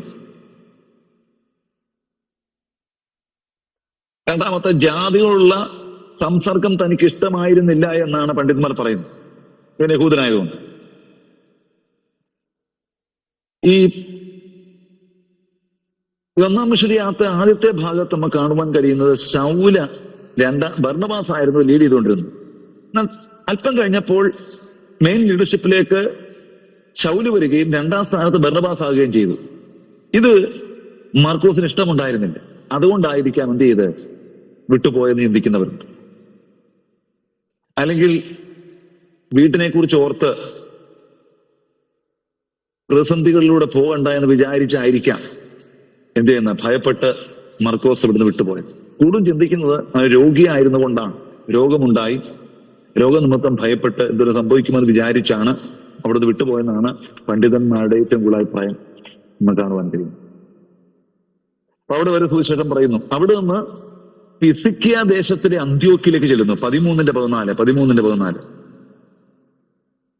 അവര് പെർഗയിൽ നിന്ന് പുറപ്പെട്ട് പിസിദ്യ ദേശത്തിലെ അന്ത്യോക്കിലെത്തി. ശബത്ത് നാളിൽ പള്ളിയിൽ ചെന്നിരുവരും ന്യായപ്രമാണം വായിച്ചു വന്നപ്പോൾ പള്ളിപ്രമാണം അവിടെ ആളയച്ച്, സഹോദരന്മാരെ, നിങ്ങൾക്ക് ജനങ്ങളോട് വലുതും പ്രബോധനമുണ്ടെങ്കിൽ പറയുവനെന്ന് പറഞ്ഞോട്ടോ. അപ്പൊ അവിടുന്ന് അവര് പിസിദ്യ ദേശത്തെ അന്ത്യോക്കി. 2 അന്ത്യോക്യ ഉണ്ട്. ഒന്നാമത്തെ അന്ത്യോക്യ നമുക്ക് കാണുവാൻ കഴിയുന്നത് ഞാൻ ആദ്യമേ പറഞ്ഞതുപോലെ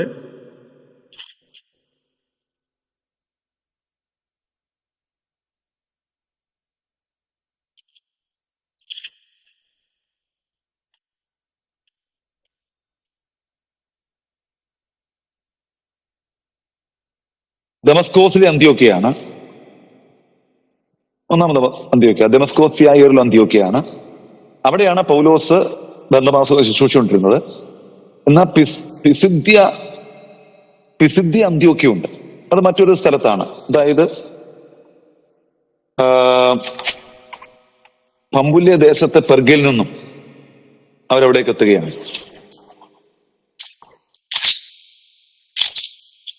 അത് 13-ാം അധ്യായത്തിന്റെ 14-ാം വാക്യം. അവിടുത്തെ ചില സംഭവങ്ങൾ 15 മുതൽ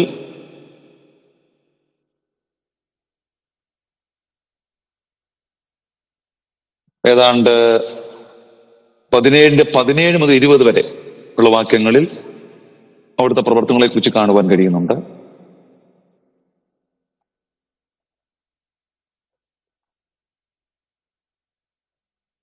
അവിടെ ചെന്ന് ശബത്തിൽ പള്ളി ചെന്ന് തിരുവെഴുത്തുകളെ ആധാരമാക്കി സുവിശേഷം അറിയിച്ചു. ആദ്യം ഈ അപ്പോസ്തലന്മാർ ചെയ്യുന്നത് ഇതുപോലെ സ്ഥലങ്ങളിൽ ചെല്ലുമ്പോൾ യഹൂദന്മാരുടെ ആവശ്യം അറിയിക്കുന്നു. അവിടെ സിനഗോഗ് ഉണ്ടെങ്കിൽ, സിനഗോഗ് നമുക്കറിയാമല്ലോ.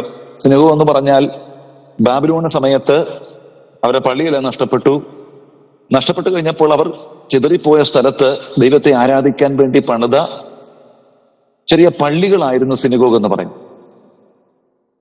അവിടെ യാഗമൊന്നും ഉണ്ടായിരുന്നില്ല. തിരുവെഴുത്ത് വായിക്കും. അവിടെ ശബത്ത് ദിവസം കടന്നു വന്ന് അവരെന്ത് ചെയ്യും? തിരുവെഴുത്ത് വായിക്കും, ന്യായപ്രമാണം വായിക്കും, ആരെങ്കിലും ആ ന്യായപ്രമാണത്തിന്റെ പ്രബോധനങ്ങൾ നൽകും. അങ്ങനെ അവര് ദൈവത്തെ ആരാധിക്കാൻ വേണ്ടി കടന്ന സ്ഥലമാണ്. കാരണം അവരെ ആരെയും നഷ്ടപ്പെട്ടത് കൊണ്ട്. അപ്പൊ ഈ ചിതറിപ്പോയ സ്ഥലങ്ങളിലൊക്കെ യഹൂദന്മാർ ഉണ്ടായിരുന്നു. അവിടെ ചെല്ലും, അവിടെ സിനഗോഗിൽ ചെല്ലുക. സിനഗോഗിൽ ചെല്ലുമ്പോൾ പ്രബോധിപ്പിക്കാനുള്ള സമയങ്ങളൊക്കെ അവർക്ക് അവസരങ്ങൾ ലഭിക്കുമായിരുന്നു. അവരെ കണ്ടാൽ ഒരു സുവിശേഷകന്മാർ അല്ലെങ്കിൽ ഒരു ഈ മത പ്രചാരക അല്ലെങ്കിൽ യഹൂദ മതത്തിലെ റബിമാരെ പോലെയുള്ള ആൾക്കാരാണെന്ന് അവർക്ക് അറിയാവുന്നത് കൊണ്ട് അവർക്ക് എന്ത് ചെയ്യും? പ്രബോധനത്തിന് അവസരം കൊടുക്കുമായിരുന്നു. അങ്ങനെയാണ് ഇവര് പള്ളിയിൽ ചെന്നിട്ട് ഈ പ്രബോധിക്കുന്ന സമയത്ത് കർത്താവായ യേശുക്രിസ്തുവിന്റെ സുവിശേഷം അവരോട് പറയുന്നത്. ഇവിടെ തന്നെയാണ് വിസിദ്യ ദേശത്തിൽ അന്ത്യോക്യയിൽ പള്ളിയിൽ ചെന്ന് തിരുവഴുത്തുകളെ ആധാരമാക്കി സുവിശേഷം അറിയിച്ചു. പ്രശസ്തമായി അറിയിച്ച 9 ചിന്തകളുണ്ട്. ഒന്ന്, ദൈവം ഇസ്രായേൽ മക്കളെ മിസ്രയിൽ നിന്ന് വിടുവിച്ച് കനാൻ ദേശത്ത് കൊണ്ടുവന്നു. അങ്ങനെയാണ് പൗലോസ് പ്രസംഗം ആരംഭിക്കുന്നത്. ന്യായാധിപന്മാരെ ആക്കുകയും അവർ ചോദിച്ചവർ രാജാക്കന്മാരെ കൊടുക്കുകയും ചെയ്തു. ആ രാജാവായ ദാവീദിന്റെ സന്ധിയിൽ നിന്നാണ് യേശു എന്ന രക്ഷിതാവിനെ കൊണ്ടുവരുന്നത്. യേശുവിന് വഴിയൊരുക്കാൻ വേണ്ടി യോഹന്നാനെ സ്ഥാപനതയും അയച്ചു. ദാവീദിന്റെ പുത്രനായ വാഗ്ദത്ത മശിഹാ രക്ഷകനായ യേശുവിനെ യഹൂദന്മാർ പീലാത്തോസിനോട് അപേക്ഷിച്ച് കൊലപ്പെടുത്തി. എന്നാൽ മരിച്ച കല്ലറ വെച്ച യേശു ഉയർത്തെഴുന്നേറ്റു. ദൈവം അവനെ മരണത്തിൽ നിന്ന് ഉയർപ്പിച്ചു. ഉയർത്തതിനു ശേഷം യെരുശലേമിൽ ഏറിയ ദിവസം പ്രത്യക്ഷനായി ഞങ്ങൾ സാക്ഷികളാകുന്നു. 2-ാം സങ്കീർത്തനവും 110-ാം സങ്കീർത്തനവും ആധാരമാക്കി അവൻ ദൈവത്വം കാണുകയില്ല എന്ന വചനം അവർ ഓർപ്പിച്ച് ഈ യേശുവിനെ പാപമോചനം നീതീകരിക്കുന്നവനുമാക്കി വെച്ചിരിക്കുന്നു. അതുകൊണ്ട് നിങ്ങൾ മാനസാന്തരപ്പെട്ട് യേശുക്രിസ്തുവിനെ സ്വീകരിക്കണമെന്ന സന്ദേശമായിരുന്നു നൽകിയത്. ഇതായിരുന്നു സന്ദേശം എന്ന് പറയുന്നു. അത് പ്രവൃത്തിയുടെ പുസ്തകം 13-ാം അധ്യായത്തിന്റെ 17 മുതൽ 30 വരെയുള്ള വാക്യങ്ങൾ നമുക്ക് കാണുവാൻ കഴിയും. 30 വരെയുള്ള വാക്യങ്ങൾ.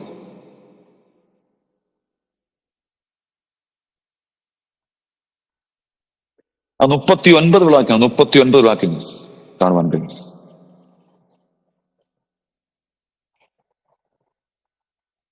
അതിന്റെ ഫലം എന്ന് പറയുന്നത്, ഈ പ്രസംഗത്തിന്റെ ഫലം പ്രവൃത്തി 13-ന്റെ 42 മുതൽ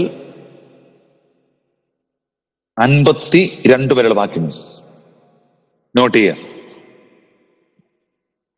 പരിണിത ഫലം 13-ന്റെ പ്രവൃത്തി 13-ന്റെ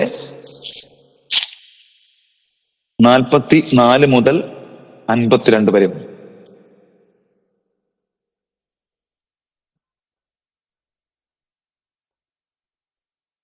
ചിലർ പറഞ്ഞു പിറ്റേ ദിവസം നിങ്ങൾ വന്ന് പ്രസംഗിക്കണം, നിങ്ങൾ കേൾക്കാമെന്ന് പറഞ്ഞു. ഭക്തിയുള്ള പുരുഷന്മാരും യഹൂദ മതാചാരികളും ചിലർ അവരെ അനുഗമിച്ചു. പിറ്റേ ദിവസം ഏകദേശം പട്ടണം മുഴുവൻ ദൈവവചനം കേൾക്കുവാൻ വന്നുകൂടി. യഹൂദന്മാർ പുരുഷാരത്തെ കണ്ടിട്ട് അസൂയം നിറഞ്ഞവരായി ദുഷിച്ചുകൊണ്ട് എതിർത്ത പട്ടണത്തിലെ പ്രധാനികളെ വശത്താക്കി ഉപദ്രവിക്കാൻ തുടങ്ങി. യഹൂദന്മാർ വചനം തള്ളിക്കളഞ്ഞ ജാതികളിലേക്ക് തിരിഞ്ഞ് അപ്പോസ്തലന്മാർ എന്ത് ചെയ്തു? ജാതികളിലേക്ക് തിരിഞ്ഞ് സന്തോഷവും പരിശുദ്ധാത്മാവും നിറഞ്ഞവരായി ശുശ്രൂഷ ചെയ്യുന്നതായിട്ടാണ് 52-ാം വാക്യം പറയുന്നത്. അപ്പൊ ഇവിടെയും പ്രതിസന്ധികൾ വന്നപ്പോൾ അവർ ചെയ്തത് 52-ാം വാക്യം, ശിഷ്യന്മാർ സന്തോഷവും പരിശുദ്ധാത്മാവും നിറഞ്ഞവരുമായി തീർന്നു എന്നാണ്. അടുത്തത് അവിടെ നിന്നും, അതായത് വിസിദ്യ അന്ത്യോക്യയിൽ നിന്നും അവർ ഇക്കോനിയിലേക്ക് വന്നു. ഇക്കോനിയിൽ 14-ന്റെ 1 മുതൽ. അവിടെയും യഹൂദ പള്ളിയിലാണ് ചെല്ലുന്നത്. അവിടെ ചെന്ന് പ്രസംഗിക്കുന്നു. യഹൂദന്മാരിലെ വരന്മാരിലും വലിയൊരു പുരുഷാരം വിശ്വസിക്കാൻ തക്കവണ്ണം എന്ത് ചെയ്തു? അവിടെ ദൈവവചനം പ്രസംഗിക്കുന്നു. അപ്പോൾ ഈ അപ്പോസ്തലന്മാരുടെ പ്രവർത്തന രീതി എന്ന് പറഞ്ഞാൽ ആദ്യമേ യഹൂദ പള്ളികളിൽ ചെന്ന് പ്രസംഗിക്കുക, അവിടെ നിന്ന് അവരെ പുറത്താക്കുമ്പോൾ അവർ ജാതികളിലേക്ക് പോകുക. ഇവിടെയും ഇക്കോനിയിൽ അവർ ചെന്നിട്ട് എന്ത് ചെയ്തു? അവര് പള്ളിയിൽ പ്രസംഗിച്ചു. ഒരു കൂട്ടം ജനം അവർ വിശ്വസിച്ചു. വിശ്വസിക്കാത്തവർ ജാതിയുടെ മനസ്സ് സഹോദരന്മാരെ ഇളക്കി വഷളാക്കി അവർക്കെതിരെ പ്രതിസന്ധി ഉണ്ടാക്കി. എന്നാൽ കർത്തൃദാസന്മാർ വളരെ കാലം അവിടെ പാർത്ത് കർത്താവിന്റെ ആശ്രയിച്ച് പ്രാഗൽഭ്യത്തോടെ പ്രസംഗിച്ചു. ഇക്കോനിയിൽ പ്രശ്നമുണ്ടായെങ്കിലും എന്തെന്നറിയാമോ? 14-ന്റെ 3. ആ പ്രതിസന്ധിയിലും അവിടെ വളരെ കാലം പാർത്ത് അവർ ആ വേല ചെയ്തുകൊണ്ട് ഇവര് പോയ സ്ഥലങ്ങളിലെല്ലാം സഭകളുണ്ടായി. ഈ അപ്പോസ്തലന്മാരുടെ കൈകളിൽ അത്ഭുതങ്ങളും അടയാളങ്ങളും നടന്നു. ഇക്കോനിയിൽ ചിലർ യഹൂദപക്ഷത്തും ചില അപ്പോസ്തലരുടെ പക്ഷത്തുമായി. അവിടെ വലിയ പ്രതിസന്ധി ഉണ്ടാകുകയാണ്. അപ്പോൾ അവർ ലുസ്ര, ദർബ എന്ന ലുക്കവൂന്യ പട്ടണങ്ങളിലേക്ക് അവർ എന്ത് ചെയ്തു? യാത്ര ചെയ്തു. അവർ ലുസ്രയിലെത്തി. ഇക്കോന്യ കഴിഞ്ഞാണ് ലുസ്ര 14:8 മുതൽ 10 വരെ. ഇക്കോന്യ എന്ന് പറയുമ്പോൾ പ്രവൃത്തി 14:1 മുതൽ 7 വരെ. ലുസ്ര അപ്പോസ്തല പ്രവൃത്തി 14:8 മുതൽ 10 വരെ.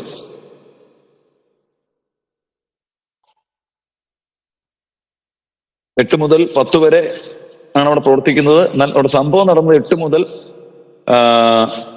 18 വരെയുള്ള വാക്യങ്ങൾ വായിക്കുമ്പോൾ അവിടെ നടന്ന സംഭവങ്ങളെ കുറിച്ച് നമുക്ക് വ്യക്തമായി കാണുവാൻ. ഇപ്പൊ ലുസ്ര എന്ന ആ സ്ഥലത്തെത്തിയപ്പോൾ റോമൻ കോളനിയാണ്. അവർ ദൈവനെ പ്രസംഗിച്ചു. ഒരു മുടന്തനെ സൗഖ്യമാക്കി. മുടന്തനെ സൗഖ്യമാക്കിയപ്പോൾ അവിടുത്തെ ഒരു ക്ഷേത്രമുണ്ട്. ആ ക്ഷേത്രത്തിൽ നിന്ന് പൂജാരി ഇറങ്ങി വന്ന് അവർ പറഞ്ഞു, ദേവന്മാരാണ് മനുഷ്യത്തിൽ വന്നിരിക്കുകയെന്ന് പറഞ്ഞുകൊണ്ട് പൂമാലയും കാളയും കൊണ്ടുവന്ന് ഗോപുരത്തിങ്കൽ കൊണ്ടുവന്ന് യാങ്കടിപ്പാനായി ഭാവിച്ചു. അപ്പോൾ പൗലോസും ബർന്നബാസും ഓടി വന്നവരെ തടഞ്ഞിട്ട് പറഞ്ഞു, ഞങ്ങൾ മനുഷ്യർ തന്നെയാണ്, ഞങ്ങൾ ദൈവങ്ങളൊന്നുമല്ല, മനുഷ്യരാണ്.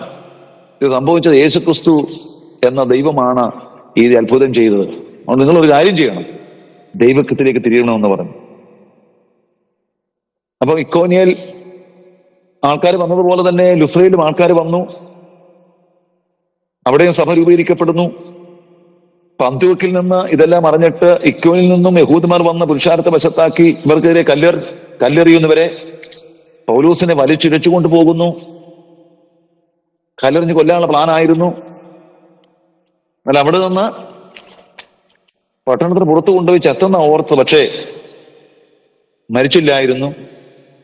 ശിഷ്യന്മാർ ചുറ്റി നിന്നപ്പോൾ പൗലോസ് എഴുന്നേറ്റ് കൊടുത്തിരിക്കുന്നു.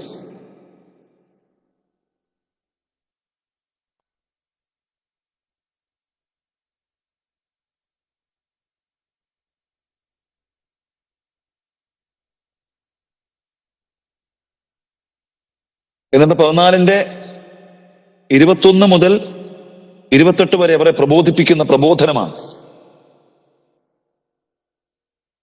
പ്രബോധനം ഇപ്രകാരമാണ്. ആർക്കെങ്കിലും 14:21 മുതൽ വായിക്കാം. 14:21 മുതൽ.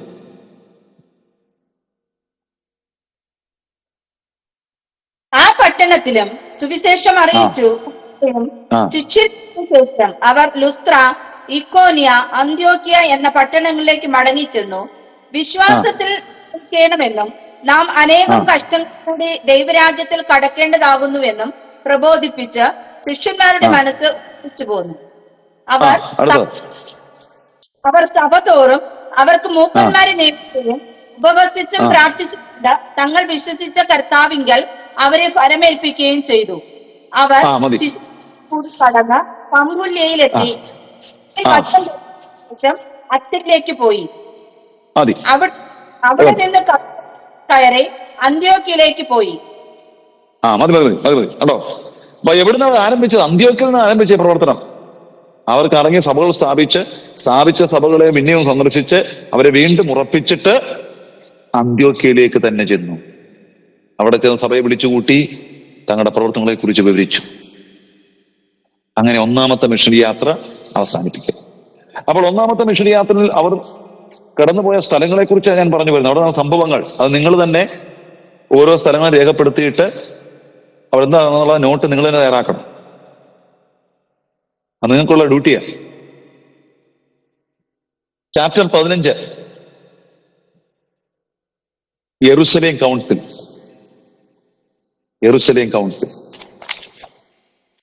അതല്പം നോട്ട് ചെയ്യേണ്ട ഒരു വിഷയമാണ് യെരുശലേം കൗൺസിൽ.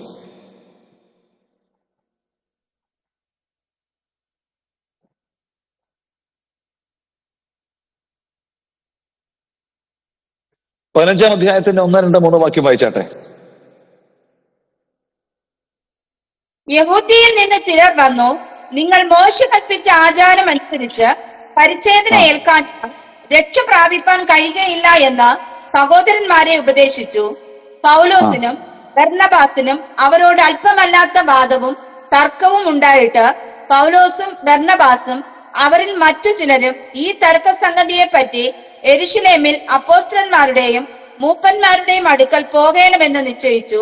സഭ അവരെ യാത്ര അയച്ചിട്ട് അവർ ഫൊയ്നിക്കയിലും ശമര്യയിലും കൂടി കടന്ന് ജാതികളുടെ മാനസാന്തര വിവരം അറിയിച്ച് സഹോദരന്മാർക്ക് മഹാസന്തോഷം വരുത്തി.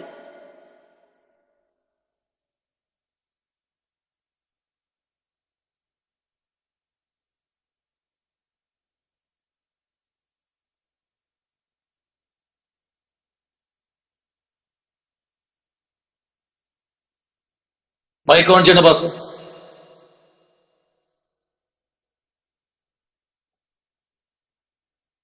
യെരുശലേം കൗൺസിൽ കൂടാനുള്ള വിഷയം.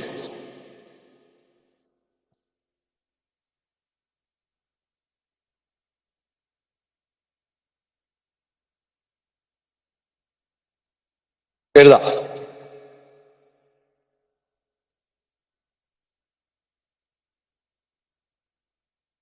യഹൂദിൽ നിന്ന് ചിലർ യഹൂദിൽ നിന്ന്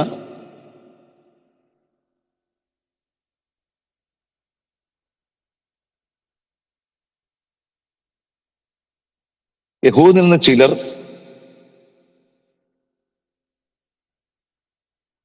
അന്ത്യോക്യയിൽ വന്ന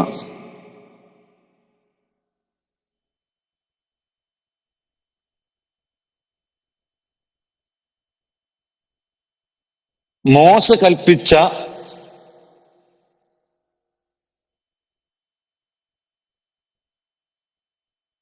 ആചാരമനുസരിച്ച്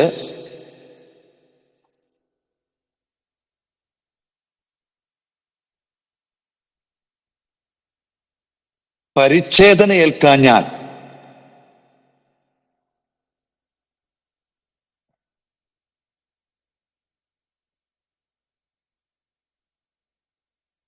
രക്ഷ പ്രാപിക്കാൻ കഴിയുകയില്ല എന്ന് സഹോദരന്മാരെ ഉപദേശിച്ചു.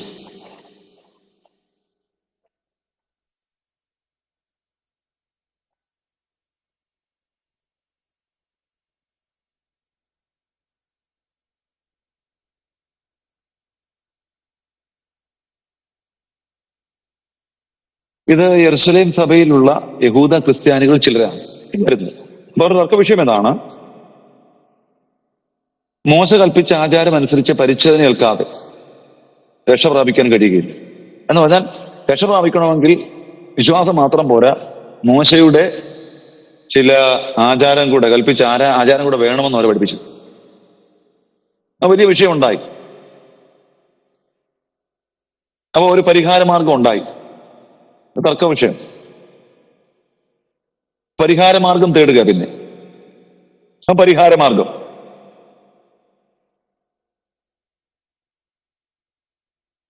പരിഹാര മാർഗം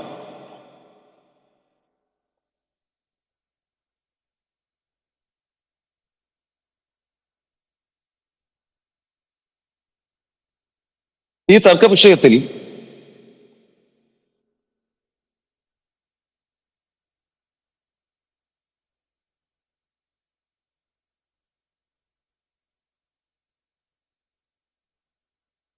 ഇതിന്റെ ശരിയായ സത്യം മനസ്സിലാക്കുവാൻ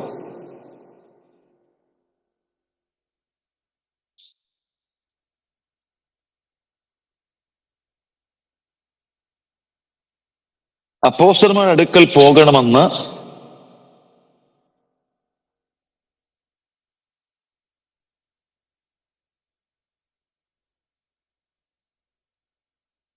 സഭ തീരുമാനമെടുത്ത്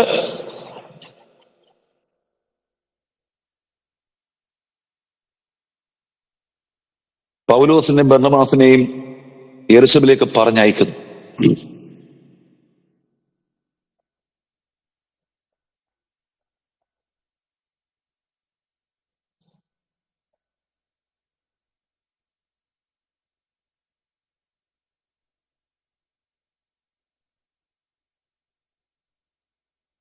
അടുത്ത യെരുശലേം കൗൺസിൽ.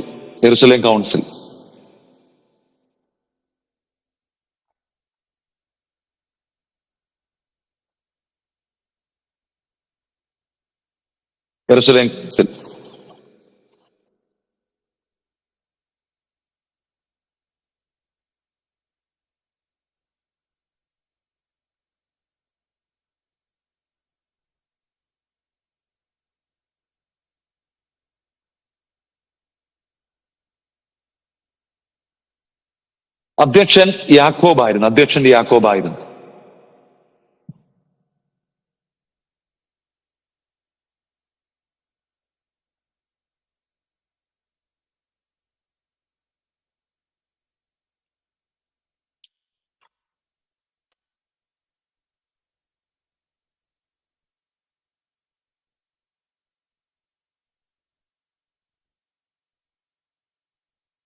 അടുത്ത പത്രോസിന്റെ അവതരണം. ഈ കൗൺസിലിനകത്ത് പത്രോസ് ആദ്യം അവതരിപ്പിക്കുക ചടങ്ങ്. പത്രോസിന്റെ അവതരണം.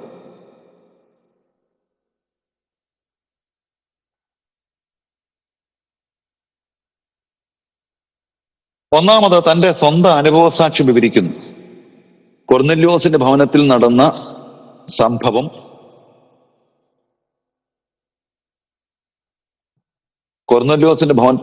സംഭവം വിവരിക്കുന്നു.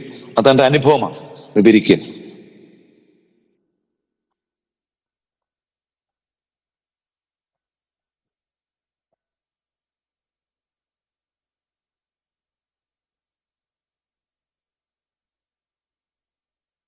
രണ്ടാമത്തത്,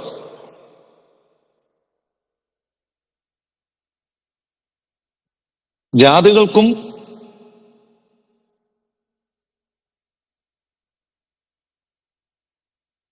നമുക്ക് തന്നതുപോലെ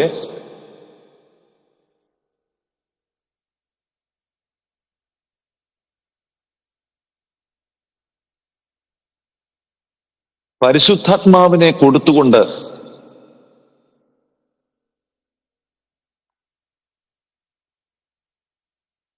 സാക്ഷി നിന്നു.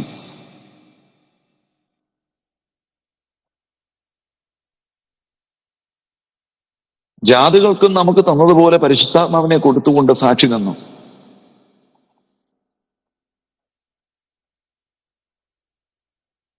വിശ്വാസത്താൽ അവരുടെ ഹൃദയങ്ങളെ ശുദ്ധീകരിച്ചതിനാൽ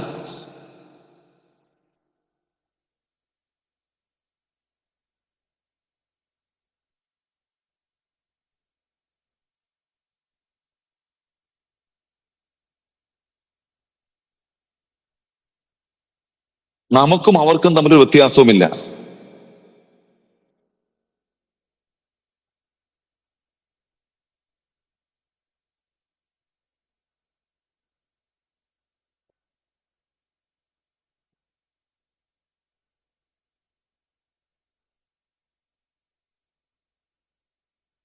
മൂന്ന്,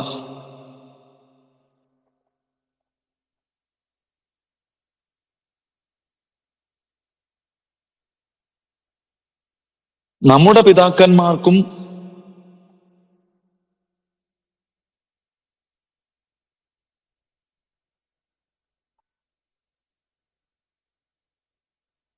നമുക്ക് ചുമപ്പാൻ കഴിഞ്ഞിട്ടില്ലാത്തതും ആയ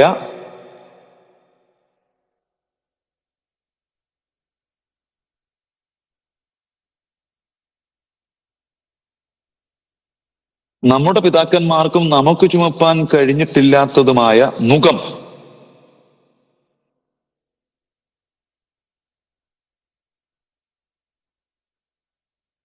ശിഷ്യന്മാരുടെ കഴുത്തിൽ വെക്കാൻ ശ്രമിക്കരുത്.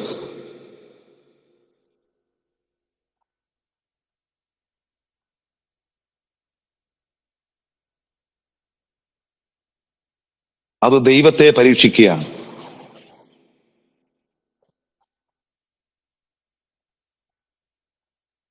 അത് ദൈവത്തെ പരീക്ഷിക്കുകയാണ്.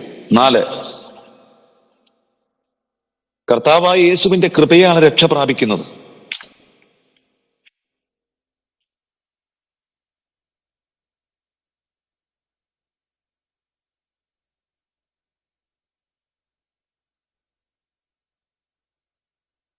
അടുത്ത ഹെഡിങ് യാക്കോബിന്റെ തീരുമാനം. അധ്യക്ഷനായ യാക്കോബിന്റെ തീരുമാനം.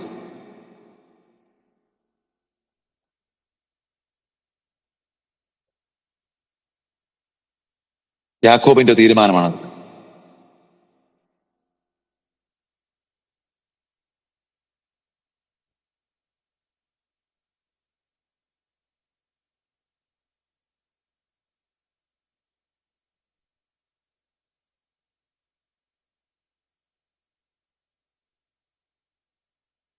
യേശുവിന്റെ അർത്ഥ സഹോദരന്മാരിൽ ഒരാളായ യാക്കോബ്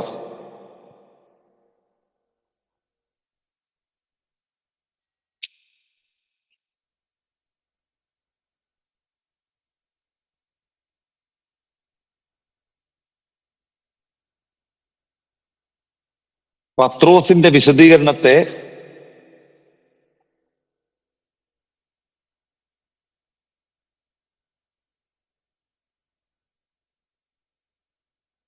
തിരുവെഴുത്തുകൾക്ക് അടിസ്ഥാനമാക്കി പിന്താങ്ങി.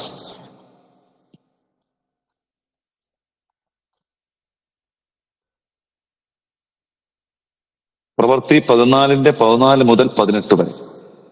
അപ്പോൾ യേശുവിന്റെ അർത്ഥ സഹോദരന്മാരായ യാക്കോബ് പത്രോസിന്റെ വിശദീകരണത്തെ തിരുവെഴുത്തുകൾക്ക് അടിസ്ഥാനമാക്കി പിന്താങ്ങി. അദ്ദേഹം പറഞ്ഞത്, ജാതികളിൽ നിന്ന് ദൈവത്തിലേക്ക്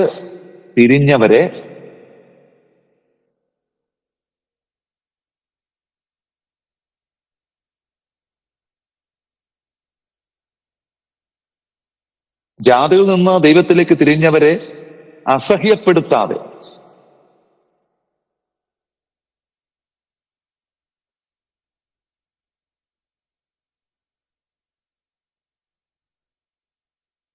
വിഗ്രഹമാലിന്യങ്ങൾ,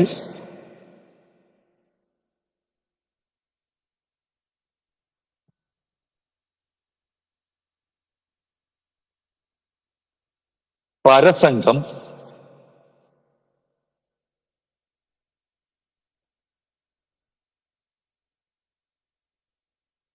ശ്വാസം മുട്ടിച്ചത്തത്,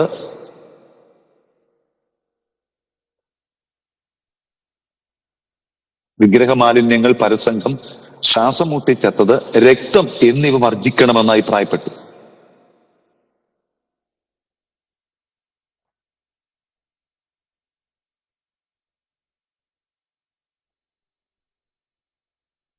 അവസാനമായി കൗൺസിലിന്റെ തീരുമാനം, യെരുശലേം കൗൺസിലിന്റെ തീരുമാനം.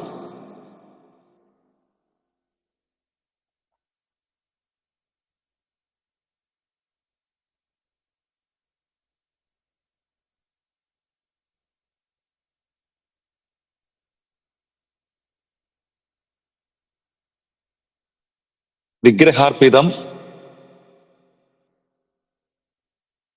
രക്തം, ശ്വാസം മുട്ടിച്ചത്തത്,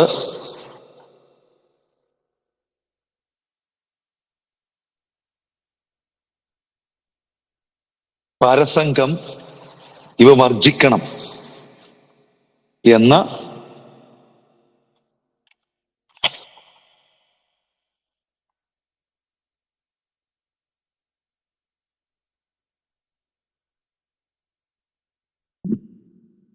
എഴുതി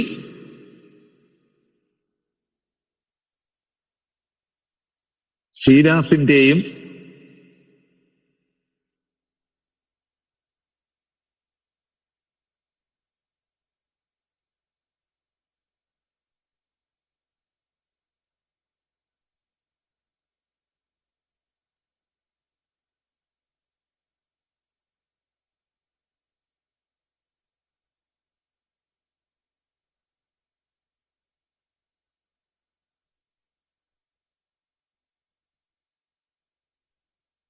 യൂദായുടെയും, യൂദ എന്ന് പറയുമ്പോൾ ബർശബാസ് എന്ന യൂദയുടെയും കയ്യിൽ ഏൽപ്പിച്ച്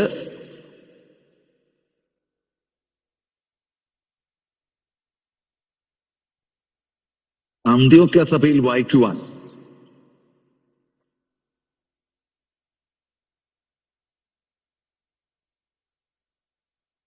ബർന്നബാസിന്റെയും ശൗലിന്റെയും കൂടെ അയച്ചു.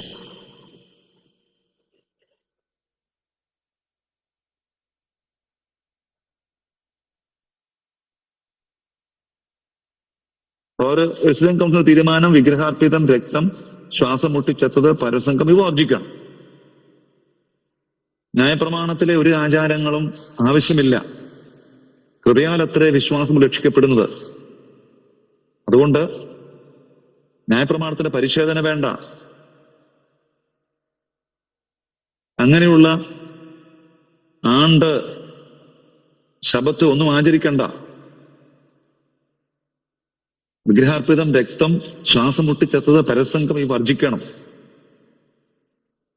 എന്ന് എഴുതിയ ഒരു കത്ത്, അത് രണ്ടുപേരെ കൊടുത്തു. ഒന്ന് ബർശബാസ് എന്ന് പറഞ്ഞ യൂദയുടെയും ശീലാസിന്റെയും കരങ്ങൾ കൊടുത്ത് വായിക്കാൻ കൊടുത്തു. ബർന്നബാസിനെയും ശൗലിനോടും കൂടെ അയച്ചെന്ന് അവിടെ. അവിടെ ചെന്നവർ സഭ കാണുക അവർ വായിച്ചു കേൾപ്പിച്ചു എന്നാണ് തിരുവചനം പറയുന്നത്. അങ്ങനെ എന്ത് ചെയ്തു? യെരുശലേം കൗൺസിൽ പ്രതിസന്ധി വന്നപ്പോൾ, നമുക്കറിയാം ഈ പുസ്തകം പഠിക്കുമ്പോഴൊക്കെ പ്രതിസന്ധി വന്നപ്പോൾ അപ്പോസ്തലന്മാർ തിരുവെഴുത്തുകൾക്ക് അധിഷ്ഠിതമായും ദൈവാലോചന പ്രകാരമുള്ള വ്യക്തമായ തീരുമാനം എടുക്കുവാൻ കഴിഞ്ഞു എന്നുള്ളത് നമ്മൾ പഠിക്കേണ്ട ഒരു കാര്യമാണ്. നമ്മുടെ ജീവിതത്തിൽ പ്രതിസന്ധികൾ കടന്നു വരുമ്പോൾ, ഏത് മനുഷ്യന്റെ ജീവിതത്തിൽ പ്രതിസന്ധികൾ കടന്നു വരാം. അപ്പൊ അവിടെയെല്ലാം നമ്മൾ എടുക്കേണ്ട തീരുമാനം തിരുവചനത്തിന് അധിഷ്ഠിതമായ, അക്കോർഡിംഗ് ടു ദ സ്ക്രിപ്ചർ, വചനപ്രകാരമുള്ള തീരുമാനങ്ങൾ. ആ തീരുമാനം എടുക്കുമ്പോഴാണ് നമുക്കതിന് ഒരു ക്രമീകരണം വരുത്താൻ കഴിയും. ഏതിനും ഒരു സത്യമുണ്ടല്ലോ. ഒരു കാര്യത്തിന് ഒത്തിരി സത്യങ്ങളുണ്ട്, ഒരു സത്യമേ ഉള്ളൂ. ഒരാൾ പറഞ്ഞതുപോലെ ഒരു പ്രശ്നം ക്രമീകരിക്കാൻ പോയപ്പോൾ അദ്ദേഹം പറഞ്ഞെന്നാ പറഞ്ഞത്, അച്ചാനും പറഞ്ഞ ശരിയാ, അമ്മാമയും പറഞ്ഞ ശരിയാ, ഏതാ അഭിപ്രായം പറഞ്ഞ മറ്റേ ആളും പറഞ്ഞ ശരിയാണെന്ന്. അപ്പൊ 3 ശരികൾ പറഞ്ഞു. ഒരിക്കലും പാടില്ല. അത് ഒരു ശരിയേ ഉള്ളൂ, അല്ലെ? ഈ കാലഘട്ടങ്ങളിൽ ഈ പ്രശ്നങ്ങളെ പറഞ്ഞ് മനസ്സിലാക്കാനും തെറ്റുകളെ തെറ്റാണെന്ന് പറയുവാനും അത് വളരെ ഉൾക്കൊള്ളാൻ കഴിയാത്തൊരു കാര്യം തന്നെയാണ്. പക്ഷെ തിരുവചനത്തിലൂടെ അപ്പോസ്തലന്മാരുണ്ടായ എല്ലാ പ്രതിസന്ധികളെയും, മനുഷ്യൻ ഒരുമിച്ച് കൂടുന്നതാണ് സഭ എന്ന് പറയുന്നത്. ആത്മാവ് ഒരുമിച്ച് കൂടുന്നത്. അവിടെ നമ്മൾ എവിടെയൊക്കെ ഒരുമിച്ച് കൂടും, അവിടെയൊക്കെ ചെറിയ ചെറിയ പ്രശ്നങ്ങളുണ്ടാകും. ആ പ്രശ്നങ്ങളെല്ലാം നമുക്ക് തിരുവചനത്തിലൂടെ നമുക്കതിനെ അതിജീവിക്കുവാനും, നമ്മുടെ വീഴ്ചകളെ കണ്ടുപിടിച്ച്, നമ്മുടെ പോരായ്മകളെ കണ്ടുപിടിച്ച് നമുക്ക് തിരുത്തുവാനും കഴിയണം. അങ്ങനെ കഴിയുന്നതാണ് ഒരു ഹെൽത്തി ചർച്ച് എന്ന് പറയും, ഒരു ആരോഗ്യമുള്ള സഭ എന്ന് പറയും. അങ്ങനെ തിരുത്തപ്പെടുന്ന വ്യക്തിയാണ് ആരോഗ്യമുള്ള ആത്മീക ജീവൻ നയിക്കുന്ന വ്യക്തി, അല്ലെ? അപ്പൊ ആരോഗ്യമുള്ള ആത്മീയ ജീവൻ നയിക്കുവാൻ ദൈവം സഹായിക്കട്ടെ എന്ന് പ്രാർത്ഥിച്ചുകൊണ്ട് അടുത്ത ക്ലാസ്സിൽ നമുക്ക് അവസാനമായി കാണാമെന്നുള്ള ശുഭാപ്തി വിശ്വാസത്തോടെ എന്റെ ക്ലാസ്സുകൾക്ക് വിരാമം.